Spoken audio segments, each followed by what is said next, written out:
Hey guys, இன்னைக்கு நம்ம ஒரு ஃபுல் புக்கை பார்க்க போறோம். அந்த புக்கோட பேரு தான் the greatest salesman in the world. The greatest salesman in the world, உலகின் மிக சிறந்த விற்பனையாளன் அப்படிங்கிற இந்த புக்ல இருக்க விஷயங்களை பத்தி இந்த பதிவுல முழுசா தெரிஞ்சுக்க போறோம். இந்த புக்கு ஹஃபீத் அப்படிங்கிறவரோட வாழ்க்கைய பத்தின ஒரு கதையா இருக்கு.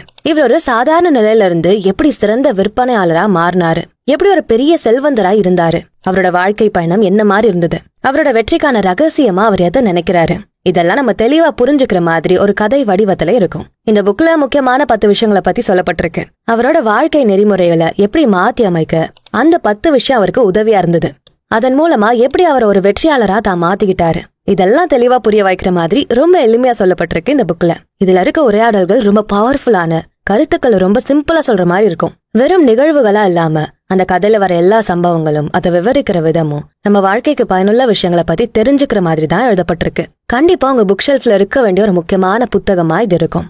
எப்பெல்லாம் உங்களுக்கு வாழ்க்கையில ஒரு சோர்வு நிலை வருதோ அப்பெல்லாம் இந்த முக்கியமான கருத்துக்களை பயன்படுத்தி வெற்றி பெற முடியும். சரி வாங்க கதைக்குள்ள போயிடலாம். ஹஃபீத் அப்படிங்கிற ஒருத்தரை பத்தின கதை தான் இது. இந்த கதையே ஹஃபீத் ஒரு பெரிய செல்வந்தரா சிறந்த விற்பனையாளரா இருக்கிறதுல இருந்தே ஆரம்பிக்குது. விலை உயர்ந்த கண்ணாடியில தன்னோட முகத்தை பாக்குற ஹஃபீத் அவரோட கண்கள்ல மட்டுமே இளமை இன்னும் இருப்பத தனக்குள்ள சொல்றதா இந்த கதையோட முதல் காட்சி தொடங்குது.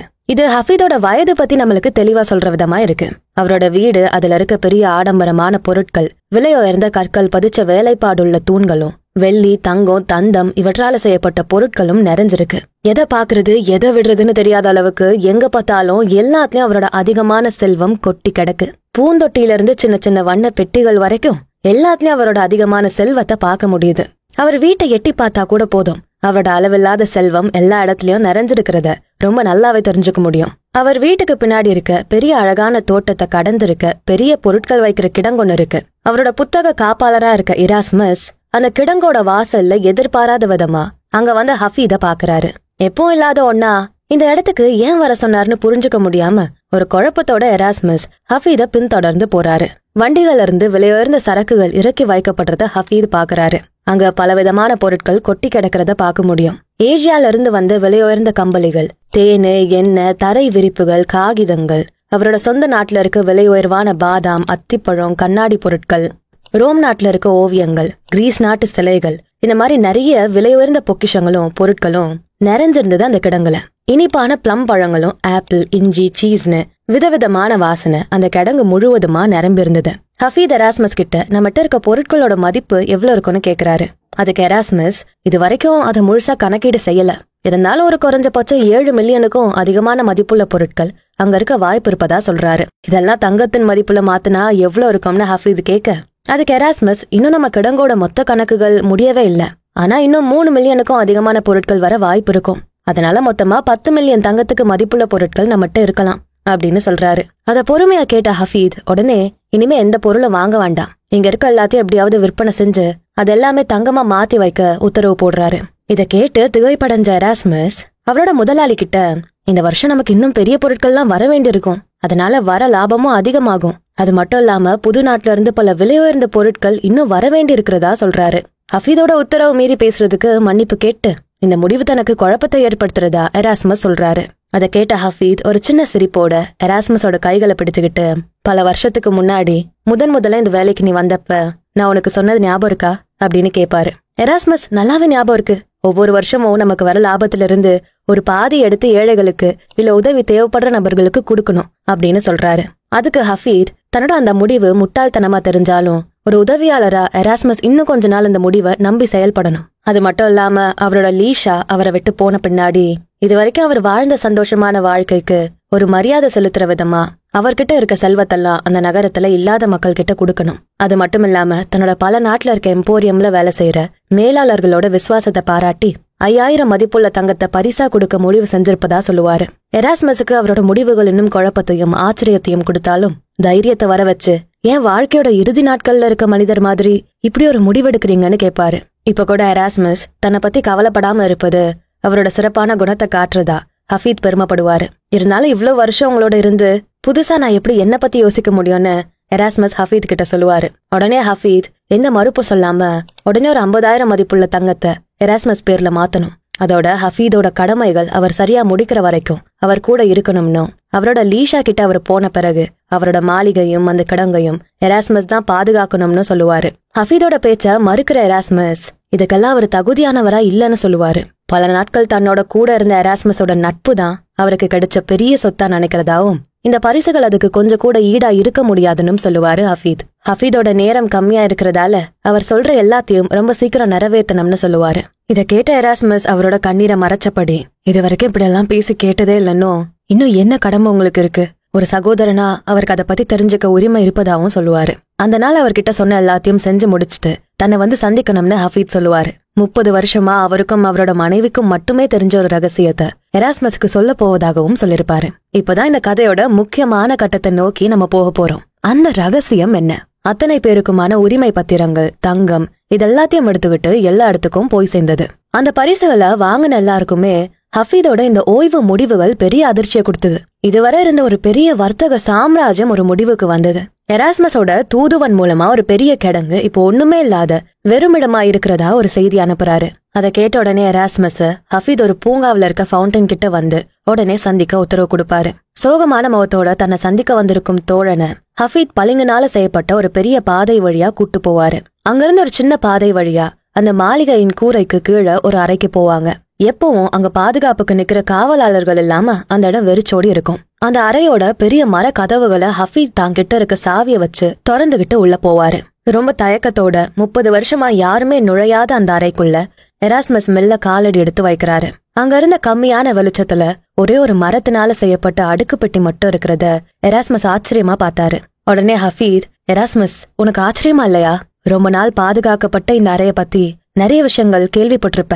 வைரங்களும் பொக்கிஷங்களும் அரிய வகை பறவைகளும் நிறைஞ்ச ஒன்னாதான் இது இருக்கும்னு எல்லாரும் சொல்றத நானே கேட்டிருக்கேன். இப்ப நீ என்ன நினைக்கிற அப்படின்னு கேட்பாரு. எராஸ்மஸ், ஆமா, நானே இத பலமுறை யோசிச்சிருக்கேன். நம்ம முதலாளி இதுல என்ன மாதிரியான பொக்கிஷத்தை இவ்ளோ பாதுகாப்பா வச்சிருக்காருன்னு யோசிச்சிருக்கேன் இப்படி சொல்லுவாரு. ஆனா அங்க இருந்தது ஒரு சின்ன மரப்பெட்டி மட்டுமே. ஹஃபீதுக்கு பின்னாடி இருந்த எராஸ்மஸ் அந்த பெட்டிக்குள்ள என்ன இருக்கும்னு பாத்துக்கிட்டே இருப்பாரு. ஹஃபீத் அந்த பெட்டியில இருந்து ஒரு குப்பி எடுப்பாரு. அது தோலால் ஆன ஒரு பட்டையால சுத்தி வைக்கப்பட்டிருந்துச்சு. அதை வெளியெடுத்ததும் உள்ள இருந்து பல ஓலை சுருள்கள் வெளியே வர்றத எராஸ்மஸ் ஆச்சரியமா வியந்து பார்த்தாரு. ஆமா, அது வெறும் ஓலை சுருள்கள். பெரிய பெரிய விலை மதிப்பில்லாத பொருள் எல்லாம் இந்த சுருள்களுக்கு கொஞ்சமும் ஈடாக முடியாதுன்னு ஹஃபீத் சொல்லுவாரு. மேலும் இந்த அறிவு பொக்கிஷத்தை தனக்கு கொடுத்த அந்த நபருக்கு திருப்பி செலுத்த முடியாத கடனாளியா ஆகிட்டதா சொல்லுவாரு. எராஸ்மஸ், அப்ப இந்த சுருள்களுக்கும் நீங்க செய்ய வேண்டியதா சொன்ன உங்க கடமைக்கும் ஏதாச்சும் தொடர்பு இருக்கா? விலை உயர்ந்த வைரங்களை விட அப்படி என்ன இதுல எழுதப்பட்டிருக்கு அப்படின்னு ஹஃபீத் கிட்ட கேட்பாரு. ஹஃபீத், இந்த சுருள்கள்ல எழுதப்பட்ட விதிகள், கொள்கைகள், இல்ல இந்த அடிப்படை உண்மைகளை எல்லாரும் ஈஸியா புரிஞ்சுக்க முடியும். அப்படி நீங்க தெரிஞ்சுக்கிட்ட விஷயங்களை வச்சு இந்த உலகத்துல பெரிய விற்பனையாளரா நீங்க எல்லா செல்வத்தையும் உங்க வசம் ஆக்கிக்க முடியும்னு சொல்லுவாரு. எராஸ்மஸ், உங்களை போல செல்வந்தரா இருக்க முடியுமா அப்படின்னு கேக்குறப்போ ஹஃபீத், என்னை விட அதிகமான செல்வத்தை சேர்க்கலாம். இதுல இருக்க கடைசி சுருள்ல விற்பனை பத்தி சொல்லப்பட்டிருக்கும். அதே மாதிரி ஒவ்வொரு சுருளும் ஒரு தொடர் வரிசையில இருக்கும். அதோட முதல் சுருள்ல இருக்க விஷயத்த தெளிவா புரிஞ்சுகிட்டா மீதிருக்க எல்லாத்தையும் பத்தி நல்லா தெரிஞ்சுக்கலாம்னு சொல்லுவாரு. இது பார்க்க ரொம்ப சுலபமா தெரிஞ்சாலும் அந்த கொள்கைகளை நல்லா புரிஞ்சு அதுக்கான நேரத்தையும் கவனத்தையும் கொடுத்து அதை உங்க வாழ்க்கை முறையா ஒரு பழக்கமா கொண்டு வர முடிஞ்சா போதும் இப்படி ஹஃபீத் சொல்லுவாரு. எராஸ்மஸ் ரொம்ப தைரியத்தை வர வச்சு ஹஃபீத் கிட்ட, அப்படின்னா நீங்க இதுவரைக்கும் நேர்மையா வேலை பார்த்த மேலதிகாரிகள் கிட்ட இருந்து ரகசியங்களை பகிர்ந்திருக்கலாமே, ஏன் நீங்க செய்யல? அப்படி செஞ்சிருந்தா பல பேருக்கு அது உதவியா இருந்திருக்குமே அப்படின்னு கேக்குறப்போ ஹஃபீத், என்கிட்ட இதை கொடுத்த நபர் இந்த ரகசியங்களை என் வாழ்க்கைக்கு மட்டுமே பயன்படுத்தணும். அதே போல உதவியும் வழிகாட்டலும் தேவைப்படுற யாரோ ஒருத்தருக்கு மட்டுமே இத பகிர்ந்துக்கணும்னு சொல்லப்பட்டதா சொல்லுவாரு. இது வரைக்கும் அவர் வாழ்க்கையில கடைபிடிச்ச சில விசித்திரமான செயல்களுக்கும் அவர் செஞ்ச உதவிகளுக்கும் இதுதான் காரணம்னு சொல்லுவாரு. அவர் வாழ்க்கையில எடுத்த எல்லா முடிவுகளும் அவரோட அறிவோ திறமையோ காரணமா இருந்ததில்லன்னும் முழுக்க முழுக்க அந்த சுருள்கள்ல கூறப்பட்ட விஷயத்த செய்யற ஒரு கருவியா மட்டுமே அவர் இருந்ததா எராஸ்மஸ் கிட்ட சொல்லுவாரு. அப்படி ஒரு நபர் வர வரைக்கும் எராஸ்மஸ் ஹஃபீதோட இருக்க முடியுமான்னு கேட்டு அந்த சுருள்களை அந்த பெட்டியில திரும்ப வச்சுட்டு 2 பேரும் அந்த அறையில இருந்து வெளியே வருவாங்க. அந்த உயரமான மாளிகையும் உச்சிக்கு போற ஹஃபீத் அங்கிருந்து மொத்த டமாஸ்கஸோட அழகையும் ரசிச்சுக்கிட்டே அவர் வாழ்க்கையில பின்னோக்கி சென்று அந்த விஷயங்களை மனசுக்குள்ள அசை போட்டு பாப்பாரு. சோ நாமளும் ஹஃபீதோட இளமை காலத்துக்கு போகலாம் வாங்க. அது ஒரு பனிக்காலம். ஜெருசலேம் நகர்ல இருக்க எல்லா விதமான வாசனையும் சுமந்த குளிர் காத்து அந்த மலைகளுக்கு நடுவுல தவழ்ந்து வந்துட்டு இருந்தது. பால்மைராவை சார்ந்த பேத்ரோஸ் பெத்பேஜ் அப்படிங்கிற ஒரு கிராமத்துல அவரோட சரக்கு வாகனங்களை நிறுத்தி ஓய்வெடுத்துக்கிட்டு இருந்தாரு. 4 ஆலிவ் மரங்களுக்கு நடுவுல இருந்த பல கூடாரங்கள்ல ஒண்ணுல பேத்ரோஸ் இருந்தாரு. அந்த கூடாரத்தோட வாசல்ல மண்டியிட்டு அமர்ந்திருக்க ஹஃபீத கோவமா மறைச்சு பார்த்து, நீ இப்படி ஒரு வித்தியாசமான கோரிக்கையை வைப்பன்னு நான் நினைச்சு கூட பாக்கல. நீ இப்ப செய்யற வேலை உனக்கு திருப்தி இல்லையா ஹஃபீத் அப்படின்னு கேக்குறாரு. ஹஃபீத் கண்டிப்பா இல்ல ஐயா அப்படின்னு சொன்னதும், அப்ப நீயே சொல்ல, இப்படி ஒரு கேள்வி கேட்க உன்னை எது தூண்டுச்சு? ஒருவேளை நம்ம வண்டிகளோட எண்ணிக்கை அதிகமானதால நம்மகிட்ட இருக்க விலங்குகளை உன்னால சரியா பராமரிக்க முடியலையா அப்படின்னு பேத்ரோஸ் கேட்பாரு. அதுக்கு ஹஃபீத், ஹதாத், சிமோன், கேலப் மாதிரி எனக்கும் வண்டி நிறைய பொருட்களை கொண்டு போய் விற்பனை செஞ்சு உங்களுக்கும் நிறைய தங்கத்தை கொண்டு வந்து சேர்க்கணும். அவங்கள மாதிரி நானும் சம்பாதிக்கணும். எனக்கு இந்த ஒட்டகம் மேய்க்கும் வேலையை விட பெரிய விற்பனையாளனா ஆகுறது தான் கனவுன்னு சொல்லுவாரு. பேத்ரோஸ், உனக்கு அதுக்கான தகுதி இருக்கிறதா நினைக்கிறியா அப்படின்னு கேக்குறப்போ ஹஃபீத், கேலப் பலமுறை உங்களுக்கு நஷ்டத்தை கொண்டு வரப்போ நீங்க அவருக்கு இது ரொம்ப சுலபமான வேலை, கொஞ்சம் புரிஞ்சுகிட்டா நீ இதுல எப்பவும் வெற்றி அடையலாம்னு சொல்றத நான் கேட்டிருக்கேன். கேலபே ஒரு முட்டாள்னு எல்லாரும் சொல்றாங்க. அந்த முட்டாளுக்கே இவ்ளோ புரியும் போது எனக்கு விற்பனை பத்தி புரிஞ்சுக்க முடியாதா என்ன அப்படின்னு கேட்பாரு. அப்போ உன்னோட இலக்கு என்ன அப்படின்னு பேத்ரோஸ் ஹஃபீத பார்த்து கேக்குறப்போ, நானும் உங்களை போல இந்த உலகத்திலேயே சிறந்த விற்பனையாளனா மாறணும், நிறைய செல்வத்தை சேர்க்கணும் அப்படின்னு சொல்லுவாரு. பேத்ரோஸ், அவ்வளவு செல்வம் சேர்த்து நீ என்ன செய்ய போற? உனக்குதான் குடும்பமே இல்லையே. உன்னையே நான் தான் உன்னோட பெத்தவங்க கிட்ட இருந்து சின்ன வயசுலயே தத்தெடுத்துக்கிட்டு வந்தேன். என்ன தவிர உனக்கு யாரு குடும்பம்? யாருக்காக நீ சம்பாதிக்க ஆசைப்படுற? உண்மையான செல்வம் உன்கிட்ட இருக்க பர்சுல இல்ல, உன் மனசுலதான் இருக்குன்னு சொல்லுவாரு. அதை தொடர்ந்து பேத்ரோஸ், ஹஃபீத், வெளியே இருக்க பிச்சை எடுக்கிறவருக்கும் எனக்கும் பெரிய வித்தியாசம் இல்ல. அவர் அடுத்த உணவுக்காக காத்திருப்பாரு. நான் என்னோட அடுத்த உணவு எப்போன்னு தெரியாம இருக்கேன். அவ்வளவுதான் வித்தியாசம். மேலும் செல்வத்தை விட அன்பும் பாசமும் தான் முக்கியம். அது கூட மன அமைதியும் இருந்தாதான் உண்மையான செல்வமே இருக்கும் அப்படின்னு சொல்லுவாரு. அதை கேட்ட ஹஃபீத், அப்போ ஏழையா இருந்தா எப்படி மன அமைதி கிடைக்கும்? காஞ்சு போன வயிறோட எப்படி ஒருத்தர் நிம்மதியா இருக்க முடியும்? நம்ம குடும்பத்தின் மேல இருக்க அன்பு பாசத்தை பணம் இல்லாம எப்படி பூர்த்தி செய்யறது? அப்ப நான் அதிக செல்வ நிலைக்கு தகுதி இல்லாதவனா? எனக்குன்னு லட்சியங்கள் இருக்க கூடாதா அப்படின்னு அடுக்கடுக்கா கேள்விகளை கேட்பாரு. எல்லாத்துக்கும் ஒரு புன் சிரிப்போட பேத்ரோஸ், என்ன தவிர உனக்குன்னு யாருமே இல்லாதப்போ உனக்கு ஏற்பட்டிருக்க இந்த திடீர் லட்சியத்துக்கு என்ன காரணம்னு கேட்பாரு. ஹஃபீத் அவர் மனசுல இருக்கிறத சொல்ல நேரம் வந்துட்டதா உணர்ந்து, நான் என்னோட பயண வழியில கேல்னியோட மகளை சந்திச்சேன் அப்படின்னு தயக்கத்தோட சொல்லுவாரு. உடனே பேத்ரோஸ், அப்படியா, சந்தோஷம். கேல்னே ஒரு பெரிய பணக்காரர். அவரோட பொண்ணும் ஒரு ஒட்டகம் மேய்க்கிற பையனுமா? இல்ல, கேல்னியோட பொண்ணும் ஒரு பெரிய விற்பனையாளனும். சரிதானே? இப்ப நான் உனக்கு ஒரு நல்ல விற்பனையாளனா இருக்க வாய்ப்பு கொடுக்கறேன் அப்படின்னு சொல்லுவாரு. அதை கேட்டதும் சந்தோஷத்துல கண்ணீர் விட்டு ஹஃபீத், நான் உங்களுக்கு எப்படி நன்றி சொல்ல போறேன்னு தெரியல அப்படின்னு அவரோட கால்ல விழ போவாரு. பேத்ரோஸ், மலை அளவுக்கு இருக்க விஷயத்துல நான் ஒரு சின்ன மணல் துகள் அளவுக்கு தான் கத்தே தரப்போறேன். அதுக்கு நீ காலெல்லாம் விழ வேண்டான்னு சொல்லுவாரு. அதை கேட்டதும் அதிர்ச்சி அடைஞ்ச ஹஃபீத், அப்போ நீங்க எனக்கு சிறந்த விற்பனையாளனா உருவாகிறது எப்படின்னு சொல்லித்தர போறது இல்லையா அப்படின்னு கேட்பாரு. பேத்ரோஸ் அதுக்கு, கண்டிப்பா இல்ல. ஏற்கனவே ஒரு தத்து மகனை ஒரு ஒட்டகம் மேய்க்கிற ஆளா வச்சிருக்கேன்னு எல்லாரும் என்ன தவறா பாக்குறாங்க. ஆனா எனக்கு மட்டும் நிச்சயமா ஒரு நாள் உன் மனசுல ஒரு தீராத ஆசை வரும். அப்போ உனக்கு தேவையானதை செய்யணும்னு நான் காத்துட்டு இருந்தேன். இப்போ நீ என்கிட்ட சொன்ன விஷயம் எனக்கு ரொம்ப சந்தோஷத்தை தர மாதிரி இருக்கு. ஆனா அத வார்த்தையால சொல்றத விட உனக்கு உன் மேல நம்பிக்கை வருதான்னு நான் பாக்கணும். ஏன்னா இந்த விற்பனையாளன் வேலை அவ்வளவு சுலபமானதெல்லாம் இருக்காது. இதுல கொஞ்சம் பேர் தான் பெரிய செல்வந்தரா வெற்றி அடைறாங்க. பலர் அவங்க மேல இருக்க திறமைய நம்பாம தோத்து போறாங்க. முயற்சிகள்ல இருக்க தடைகள் தான் முன்னேற்றத்துக்கான வழியா இருக்க முடியும். பல தோல்விகளுக்கும் தொடர் முயற்சிக்கும் பின்னாடிதான் ஒரு பெரிய வெற்றியை பார்க்க முடியும். அந்த மாதிரி வர பல தோல்விகள் தான் உங்க திறனை, நம்பிக்கைய, தைரியத்தை இன்னும் அதிகப்படுத்த முடியும். அதே போல இந்த வேலை உலகத்திலேயே எதுலயும் இல்லாத ஒரு தனிமையான நிலைய குடுக்கற வேலையா இருக்கும். பல நாள் பயணம் செஞ்சுக்கிட்டே இருக்கணும். குடும்பத்துக்கான நேரம் கண்டிப்பா இருக்காது. அதே மாதிரி தனிமையில நமக்கு ஏற்படுற ஏக்கங்கள் இந்த வேலையை அடியோட வெறுக்கிற மாதிரி செஞ்சிரும். ஆறுதலுக்கோ இல்ல சந்தோஷப்படுத்தவோ ஆளே இல்லாத தனிமை நிறைஞ்சதா இந்த வேலை இருக்கும்னு ரொம்ப தெளிவா ஆழமா இந்த வேலைக்கு பின்னாடி இருக்க கஷ்டங்களை எடுத்து சொல்லுவாரு. எல்லாத்தையும் அமைதியா கேட்ட ஹஃபீத், நீங்க சொல்ற எல்லாத்தையும் நான் கவனமா எடுத்துக்கிறேன். நான் இப்ப எங்க இருந்து ஆரம்பிக்கணும்னு சொல்லுங்க அப்படின்னு கேட்பாரு. பேத்ரோஸ், காலையில சில்வியோன்னு ஒருத்தர் கிட்ட இருக்க ஆட்டு ரோமத்துல செஞ்ச உடைகளை வாங்கிக்கோ. அது ரொம்ப விலை அதிகமானது. எந்த மழையும் குளிரையும் தாங்குற அந்த உடைகளை நல்ல உயர் ரக சிவப்பு நிறத்துல சாயமேத்தி இருக்கும். அதுல இருக்க ஒரு நட்சத்திர முத்திரை அதை நெய்ற டோலா அப்படிங்கிற ஒரு குழுவை குறிக்கும். அதுக்கும் பக்கத்துல இருக்க சதுரத்துக்குள்ள வட்டம் இருக்க மாதிரியான ஒரு முத்திரை என்னோட பொருள்னு அடையாளம் காணப்படும். அபையான அழைக்கப்படுற அந்த உடைகளை பத்தி எனக்கு மட்டுமே தெரியும். நீ அந்த உடைகளையும் ஒரு சின்ன கௌதையும் எடுத்துக்கிட்டு பெத்லஹேம் போகணும். ஏன்னா அங்க இருக்க மக்கள் கிட்ட ஒரு பொருளை விற்கிறது ரொம்ப கஷ்டம்னு நம்ம ஊழியர்கள் பலர் சொல்லிருக்காங்க. அவங்க ரொம்ப ஏழ்மை நிலையில இருக்கிறதால எந்த பொருளையும் அவங்க கிட்ட விற்கவே முடியாதுன்னு சொல்லுவாங்க. அப்படிப்பட்ட ஒரு இடத்துல இருந்துதான் நீ கத்துக்கவே ஆரம்பிக்கணும். ஒரே ஒரு வெள்ளி நாணயத்தை மட்டும் நீ கொண்டு வந்தா போதும். உன்னோட பேருக்கு நேரா ஒரு வெள்ளின்னு நான் இப்பவே குறிச்சு வைக்க போறேன். அதை தாண்டி நீ சம்பாதிக்கிற எல்லாத்தையும் நீ கமிஷனாவே வச்சுக்கலாம் அப்படின்னு சொல்லுவாரு.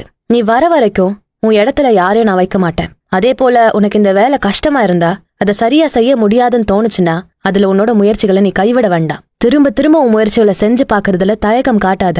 நீ திரும்ப வரப்போ உனக்கு ஏற்பட்ட அனுபவங்களை கேட்டு அதுக்கப்புறம் உன் கனவுகளை நிறைவேற்ற உனக்கு எந்த மாதிரியான உதவிகள் செய்யணும்னு நான் முடிவு செய்யறேன் அப்படின்னு சொன்னதும் ஹஃபீத் எல்லாத்தையும் பொறுமையா கேட்டு அதுக்கு சரின்னு சொல்ற விதமா தலையசைச்சாரு. அப்ப பேத்ரோஸ் வெற்றி அடைஞ்சே தீரணும் அப்படிங்கிற எண்ணம் உனக்கு உறுதியா இருந்தா தோல்வி உன்னை தடுத்து நிறுத்தவே முடியாது. உனக்கு அதோட முழு அர்த்தம் புரிஞ்சுதான்னு கேட்டு நான் சொன்னதை திரும்ப சொல்லுன்னு சொல்ல கேட்டாரு. ஹஃபீத் ரொம்ப ஆழமா யோசிச்சு நிதானமா வெற்றி பெற்றே ஆகணுங்கிற எண்ணம் உறுதியா இருந்தா தோல்விகள் என்னை ஒருபோதும் தடுத்து நிறுத்த முடியாது அப்படின்னு சொல்லுவாரு. இது ஹஃபீதுக்கு மட்டும் இல்ல, நமக்கும் சொல்ற ஒரு மிகப்பெரிய பாடம். உங்களுக்கு உங்க ஆசைகள் மேல இருக்க தீராத நம்பிக்கை உங்களை எப்பவும் வெற்றியை நோக்கிதான் கொண்டு போகும். வழியில நீங்க எவ்வளவு தோல்விகளை சந்திச்சாலும் நீங்க அதை பத்தியெல்லாம் கவலையே பட மாட்டீங்க. உங்க தொடர்ந்த முயற்சிகளை நீங்க செஞ்சுக்கிட்டே இருப்பீங்க. சரி வாங்க, நம்ம ஹஃபீத் வாழ்க்கையில அடுத்து என்ன நடந்துச்சுன்னு தெரிஞ்சுக்கலாம். பெத்லஹேம்ல ஹஃபீதோட 3வது நாள் பெரிய குழப்பத்தோடையும் கேள்விகளோடையும் தொடர்ந்துச்சு. சாப்பாட்டு மேஜையில அமர்ந்து பாதி உணவை விருப்பமே இல்லாம சாப்பிட்டுட்டு இருந்த ஹஃபீத் தன் மனசுக்குள்ள 1000 கேள்விகளையும் சிந்தனைகளையும் ஓட்டிக்கிட்டே இருந்தான். ஏன் இந்த மக்கள் என்னோட கதையை கேட்கவே மாட்டாங்க? இவங்களை அதிகாரம் பண்ற உரிமை யாருக்கு இருக்கும்? ஒரு 5 வார்த்தை கூட பேச விட மாட்டேங்கிறாங்க. என் பேச்சுல கொஞ்சம் கூட இன்ட்ரெஸ்டே காட்டாம இருக்க காரணம் என்ன? ஒருவேளை இங்க இருக்க எல்லாருமே ஏழைங்க தானா? என்னால உங்ககிட்ட இருக்க ஆடைகளை வாங்குற அளவுக்கு காசு இல்லைன்னு சொன்னா நான் என்ன செய்யறது? ஒருவேளை எனக்குதான் இந்த வேலைக்கான திறமை இல்லையோ? பேசாம திரும்பவும் ஒட்டகங்களை மேய்ச்சு அதுல நம்ம வாழ்க்கை ஓட்டிடலாமா? இப்படியே திரும்பி போனா பேத்ரோஸ் என்ன நினைப்பாரு? நம்மள ரொம்பவும் நம்பிதானே இந்த பொறுப்பு கொடுத்தாரு. இப்படியே யோசிச்சுக்கிட்டு இருக்கப்போ லீஷாவோட அப்பாவான கால்னேவோட ஞாபகம் இவருக்கு வந்தது. உடனே இவரோட தயக்கங்கள் இவர் மனசு விட்டு போக ஆரம்பிச்சது. இன்னைக்கும் அந்த மலையில இருக்க குகையில தங்கி தன்னோட செலவுகளை குறைக்க நினைச்சாரு. காலையில சீக்கிரமா எழுந்து பக்கத்துல இருக்க டவுனுக்கு போகணும். அங்க இருக்க ஒவ்வொருத்தருக்கிட்டையும் போய் அந்த ஆடைகளோட தன்மை எடுத்து சொல்லணும். எப்படியாவது வெள்ளி காசுகளோட பேத்ரோஸ திரும்ப போய் பார்க்கணும்னு நினைச்சாரு. பேத்ரோஸ் கிட்ட போய் சொல்றப்போ ரொம்ப சந்தோஷப்படுவாரு. என்ன இருந்தாலும் 4 நாள் ரொம்ப அதிகம்தான். இருந்தாலும் பேத்ரோஸ் அதை எப்படி 3 நாள்ல விற்க முடியும்னு சொல்லி கொடுப்பாரு. அதை அடிப்படையா வச்சு நம்ம இன்னும் 2 நாள் 1 நாளா குறைச்சு 1 மணி நேரத்துக்கு எவ்வளவு ஆடைகள் விற்க முடியும்னு தெரிஞ்சுக்க போறோம். அப்புறம் நம்ம செல்வத்துல நீந்தலாம். இப்படியெல்லாம் பல விஷயங்களை யோசிச்சபடியே நடக்க ஆரம்பிச்சாரு. இன்னைக்கு இரவு பயணத்தை மேற்கொள்ளாம அந்த குகையில தங்கி ரெஸ்ட் எடுக்கணும்னு முடிவு செஞ்சாரு. அடுத்த நாள் தனக்கான அதிர்ஷ்டத்தை தரப்போற ஒரு நாளா இருக்கும்னு உறுதியா நம்பினாரு. எப்படியாவது அந்த வளமில்லாத கிராமத்தை ஒதுக்கிட்டு அடுத்த நகரத்துக்கு போயிடணும்னு முடிவு செஞ்சாரு. எப்போ ஒரு காலத்துல பேத்ரோஸ் இதே ஊர்ல பல ஆயிரக்கணக்கான ஆடைகளை விற்க முடிஞ்சதை நினைச்சு ஆச்சரியத்துல மூழ்கி போறாரு. ஆனா அப்ப இருந்த சூழல் இப்ப இருக்க வாய்ப்பு இல்லைன்னு உணர்ந்தபடியே அந்த குகைய போய் சேர்ந்தாரு. குகையில இருந்து வந்த சின்ன வெளிச்சம் முதல்ல அவரு பயம் கொள்ள வச்சது. திருட யாரோ வந்திருக்கலாம் அப்படின்னு நினைச்சு பதட்டமானாரு. ஆனா அங்க இருந்தது ஒரு தாடி வைத்த ஒரு நபரும் அவர் கூட ஒரு பெண்ணும். அவங்க பக்கத்துல ஒரு கை குழந்தை இருக்கிறதையும் பார்த்தாரு. அந்த குழந்தைய பார்த்ததும் அப்போதான் சமீபத்துல பிறந்த குழந்தையா இருக்க முடியும்னு புரிஞ்சுகிட்டாரு. அவங்க 2 பேரோட ஆடைகளையும் அந்த குழந்தை மேல போத்திருந்தாங்க. இருந்தாலும் அந்த குழந்தை முழுவதுமா மூடி இருக்கல. அவங்க 2 பேரும் ரொம்ப மெல்லிய உடைகளையே உடுத்திருந்தாங்க. அந்த குழந்தையின் மேல ஹஃபீதோட பார்வை போகுது. அந்த குழந்தை அழகா அவரை பார்த்து சிரிக்க முயற்சிக்குது. என்னவோ ஹஃபீதுக்கு உடனே லீஷாவோட ஞாபகம் வந்துருச்சு. அந்த பெண் குளிரால ரொம்ப நடுங்கிட்டே இருந்தாங்க. பல நேர யோசனைக்கு பிறகு ஹஃபீத் அந்த கழுதையின் மேல இருந்த மூட்டைய பிரிக்க ஆரம்பிச்சாரு. அதுல இருந்து ஒரு ஆடை எடுத்து அதுல இருந்த முத்திரைகளை பார்த்தாரு. 3 நாளா அந்த ஆடைய அவர் கையிலேயே வச்சிருந்ததையும் அதோட ஒவ்வொரு நூலும் தரியும் அவருக்கு எவ்வளவு தெளிவா தெரியும்னு நினைச்சு பார்த்தாரு. அந்த அளவுக்கு அந்த ஆடைய அவர் 3 நாளா கையிலேயே வச்சு அலைஞ்சதெல்லாம் ஞாபகப்படுத்தி பார்த்தாரு. அந்த ஆடையோட உயர்ந்த மதிப்பு அதோட ஒவ்வொரு நூல் இழையிலையும் தெரிஞ்சது. கண்டிப்பா அது வாழ்நாள் முழுதும் உழைக்க கூடியதா இருக்கும்னு நம்பினாரு. மெதுவா அதை எடுத்து அந்த குழந்தைகிட்ட போய் அதன் மேல போத்திருந்த மெல்லிய துணிகள் எடுத்துட்டு அவர் வச்சிருந்த அந்த விலையுயர்ந்த ஆடையை வச்சு அந்த குழந்தைய அதுல சுத்தி படுக்க வச்சாரு. அந்த குழந்தையோட அம்மா அவருக்கு கொடுத்த முத்தத்தின் ஈரம் இன்னும் காயாம இருக்கிறத உணர்ந்த ஹஃபீத் அந்த இடத்துல இருந்து ஜெருசலேம் நகரத்துல பேத்ரோஸ் இருந்த மலைகளை நோக்கி அவரோட கழுதையோட நடக்க ஆரம்பிச்சாரு. அவரோட கண்கள்ல கண்ணீர் இருந்துட்டே இருந்தது. தன்னோட முயற்சி தோல்வி அடைஞ்சதை நினைச்சு வருத்தப்பட்டுகிட்டே நடக்க ஆரம்பிச்சதும் அவரை தொடர்ந்து ஒரு பெரிய நட்சத்திரம் தொடர்ந்து வர்றத கவனிச்சாரு. இதுவரைக்கும் அப்படி ஒரு வெளிச்சமான நட்சத்திரத்தை அவர் பார்த்ததே இல்ல. சரி வாங்க, நாமளும் ஹஃபீத தொடர்ந்து அவர் பின்னாடியே போவோம். அடுத்து அந்த நட்சத்திரம் தனக்கு முன்னாடி பெரிய வெளிச்சத்தை கொடுத்துட்டே போகிறத கூட கவனிக்காம தன்னோட மனசுல இருந்த எண்ணங்கள் ஹஃபீத ஆக்கிரமிக்க ஆரம்பிச்சது. பேத்ரோஸ் கிட்ட என்ன சொல்றது? திருடிட்டாங்கன்னு சொல்லிடலாமா? அந்த மலைப்பகுதியில பல திருடர்கள் இருந்தாங்க. ஏதாவது போய் சொல்லி சமாளிச்சிருவோமா? இப்படி திரும்பவும் தனக்கு இப்படி ஒரு வாய்ப்பு பேத்ரோஸ் கொடுப்பாரா? நான் ஏன் இப்படி ஒரு முட்டாள்தனமான காரியத்தை செஞ்சேன்? அந்த குகையில இருந்தவங்க யாருன்னு கூட தெரியாம நான் ஏன் அப்படி ஒரு காரியத்தை செஞ்சேன்? என்ன போய் சொன்னா இந்த பேத்ரோஸ் நம்புவாரு? இப்படியெல்லாம் யோசிச்சபடியே அந்த மலைப்பகுதிக்குள்ள நுழைஞ்சான். நட்சத்திர வெளிச்சம் இரவ பகலா மாத்தி இருந்ததை கூட கவனிக்காம பேத்ரோஸோட டென்ட் இருந்த இடத்துக்கு போனாரு. அங்க பேத்ரோஸ் ரொம்ப ஆவலா வானத்தை பார்த்த மாதிரி டென்ட்டோட வாசல்ல இருந்ததை பார்த்தாரு ஹஃபீத். பேத்ரோஸ் ஹஃபீத பார்த்ததும் ஆச்சரியப்பட்டு அந்த நட்சத்திரத்தை பத்தி கேட்டாரு. நீ அந்த அபூர்வ நட்சத்திரத்தை பார்க்கவே இல்லையாடா அப்படின்னு கேட்டாரு. ஹஃபீதும் அதுக்கு நான் பார்த்தேன் அப்படின்னு பதில் சொன்னாரு. பேத்ரோஸ் 2 மணி நேரம் முன்னாடி அந்த வெளிச்சம் பெத்லஹேம்ல இருந்து வந்ததை பார்த்ததுல இருந்து அதை தொடர்ந்து பாக்குறதாவும் அது அப்படியே வானத்துல பயணம் செஞ்சு இப்ப இந்த டென்ட்டுக்கு மேல வந்து நிக்கிறதாவும் சொல்றாரு. அந்த நட்சத்திரம் வந்த பாதையில தான் நீயும் வந்த. இப்ப அது இங்கேயே நிக்கிறத பார்த்தா நீ ஏதோ ஒரு சிறப்பான வேலைய பெத்லஹேம்ல செஞ்சு வந்த மாதிரி உணர முடியுது. என்ன நடந்ததுன்னு தெளிவா சொல்லுன்னு ஹஃபீத கேக்குறாரு. ஹஃபீதும் நான் அப்படி ஒன்னும் பெரிய வேலை எதுவும் செய்யலையே அப்படின்னு வருத்தமா சொல்றப்போ பேத்ரோஸ் கிட்ட வந்து அவரோட பாக்கெட்ட பாக்குறாரு. அதுல எந்த காசும் இல்லாதத பார்த்ததும் சரி கூடாரத்துக்குள்ள வா அப்படின்னு கூட்டிட்டு போறாரு. இந்த இரவு ஏன் இப்படி பகலா மாறுச்சுன்னு தெரிஞ்சுக்காம என்னால தூங்க முடியாது. உனக்கு என்னெல்லாம் நடந்ததுன்னு ஒண்ணு விடாம சொல்லு. நான் அதுல இருந்து ஏதாவது ஒரு துப்பு கிடைக்குதான்னு பாக்குறேன். இப்படி சொல்லி ஹஃபீதோட 3 நாள் கதையும் முழுசா கண்களை மூடி பொறுமையா கேட்டாரு. ஹஃபீதோட எல்லா அவமான கதைகளையும் அங்க சந்திச்ச மனிதர்கள் கொடுத்த அனுபவத்தெல்லாம் நிதானமா ஒண்ணு விடாம கேட்டாரு பேத்ரோஸ். ஹஃபீத் உனக்கு ஏற்பட்ட எல்லா சந்தேகத்தையும் ஒண்ணு விடாம இப்ப சொல்லுன்னு சொல்றாரு. ஹஃபீதும் அவர் மனசுக்குள்ள ஏற்பட்ட எல்லா குழப்பத்தையும் சந்தேக உணர்வுகளையும் சொல்ல ஆரம்பிச்சாரு. அது சரி, இதெல்லாம் மீறி எந்த எண்ணம் உன்னை 3 நாள் விடாம முயற்சி செய்ய வச்சுது அப்படின்னு கேக்குறாரு. அதுக்கு ஹஃபீத் கால்னேயோட மகளின் நினைப்பு மட்டுமே தனக்கு இருந்ததாகவும் அவள் முன்னாடி தான் ஒரு தோல்வியாளனா நிக்க கூடாது அப்படின்னு நினைச்சதாகவும் ஆனால் நான் தோற்றுதான் போனேன்னும் ரொம்ப வருத்தமா சொல்றாரு. ஏன்னு கேட்டதும் ஹஃபீத் அந்த குகையில நடந்த விஷயத்த பத்தி பேத்ரோஸ் கிட்ட சொல்றாரு. ஒண்ணு விடாம அவருக்கு ஏற்பட்ட எண்ணத்தையும் குழப்பத்தையும் மீறி அவர் செஞ்ச அந்த விஷயத்த சொல்றப்போ ஹஃபீத் உடஞ்சு போய் அழுகுறாரு. அதை பார்த்துக்கிட்டு இருந்த பேத்ரோஸ் முகத்துல ஒரு பெரிய ஆச்சரியம் உருவாச்சு. அந்த பெரிய நட்சத்திரத்தோட வெளிச்சம் அவருக்குள்ள பரவுறத உணர்ந்த பேத்ரோஸ் அழுகிற ஹஃபீதோட தோள்கள்ல கை வச்சு அவரை ஆறுதல் படுத்துற விதமா, மகனே இந்த பயணம் உனக்கு எந்த லாபத்தையும் தரலையான்னு கேட்பாரு. இல்லன்னு ஹஃபீத் சொன்னதும் எனக்கு அப்படி தோணலன்னு பேத்ரோஸ் சொல்றாரு. உன்னை தொடர்ந்து வந்த அந்த நட்சத்திரத்தோட வெளிச்சம் எனக்கு இதுவரை புரியாத பல விஷயத்துக்கு பதிலா இருந்தது. எனக்கு நீ ஒரு உதவி செய்ய முடியுமான்னு ஹஃபீத பார்த்து கேக்குறாரு. மத்த எல்லா விற்பனையாளர்களும் காலையில அந்த இடத்துக்கு வரலன்னும் அந்த ஒரு நாள் மட்டும் அந்த ஒட்டகங்களை கவனிக்கிற வேலையை செய்ய முடியுமான்னு கேக்குறாரு. உடனே எழுந்த ஹஃபீத் தான் தோற்று போய் வந்ததை நினைச்சு வருந்தினாலும் அமைதியா கண்டிப்பா செய்யறன்னு பேத்ரோஸுக்கு உறுதி கொடுத்தாரு. பேத்ரோஸ் நம்ம பால்மைரால திரும்பி சந்திக்கிறப்போ உனக்கு நான் மீதி விஷயத்த பத்தி சொல்றேன். இப்ப அமைதியா போய் தூங்கு, நீ தோற்று போகல அப்படின்னு சொல்லி ஹஃபீதா அனுப்பி வைக்கிறாரு. அந்த இரவு முழுவதும் அந்த நட்சத்திரம் அங்கேயே இருந்தது. என்ன உங்களுக்கும் அந்த நட்சத்திரம் பத்தின ரகசியத்தை தெரிஞ்சுக்கணுமா? வாங்க அப்படியே ஹஃபீத பின்தொடர்ந்து போகலாம். அடுத்த நாள் பால்மைரா நகரத்துல எல்லா வண்டிகளும் சென்று சேர்ந்ததும் ஹஃபீத் பேத்ரோஸ சந்திக்க உத்தரவு வந்தது. அங்க இருந்த பெரிய மெத்தையில பேத்ரோஸ் இருந்த விதம் 12 நாளைக்கு முன்னாடி பார்த்த மனிதரா இது அப்படின்னு ஹஃபீதே குழப்பமடைய வைக்கிற விதமா இருந்தது. அவரோட கைவிரல்கள் பெருசா வீங்கி போயிருந்தது. ரொம்ப சோர்வா இருந்த பேத்ரோஸோட குரல் கூட முன்னாடி இருந்த மாதிரி இல்ல. இத உணர்ந்த ஹஃபீத் அவரோட கட்டில் பக்கத்துல உட்கார்ந்து அவர் சொல்றத கேட்க ஆரம்பிச்சாரு. இன்னும் உனக்குள்ள விற்பனையாளனா ஆகணும்னு ஆசை இருக்கா அப்படின்னு கேட்டாரு. ஆமான்னு ஹஃபீத் பதில் சொன்னதும் பேத்ரோஸ் நான் உன் கூட பல காலம் செலவு செய்ய நினைச்சாலும் முடியல. என்னதான் பெரிய விற்பனையாளரா இருந்தாலும் என் மரணத்தை விக்கிற அளவு திறமை எனக்கு இல்ல. இத சொல்லும் போதே பேத்ரோஸ் பேச முடியாம தொடர்ந்து இருமி மூச்சு விடவும் கஷ்டப்பட்டாரு. அங்க இருந்த கட்டிலுக்கு அடியில இருந்த ஒரு மரப்பெட்டிய ஹஃபீதை எடுக்க சொன்னாரு பேத்ரோஸ். ரொம்ப சோர்வா இருந்த பேத்ரோஸ் அவரோட முன் நாட்களை பத்தி பகிர்ந்துக்க ஆரம்பிச்சாரு.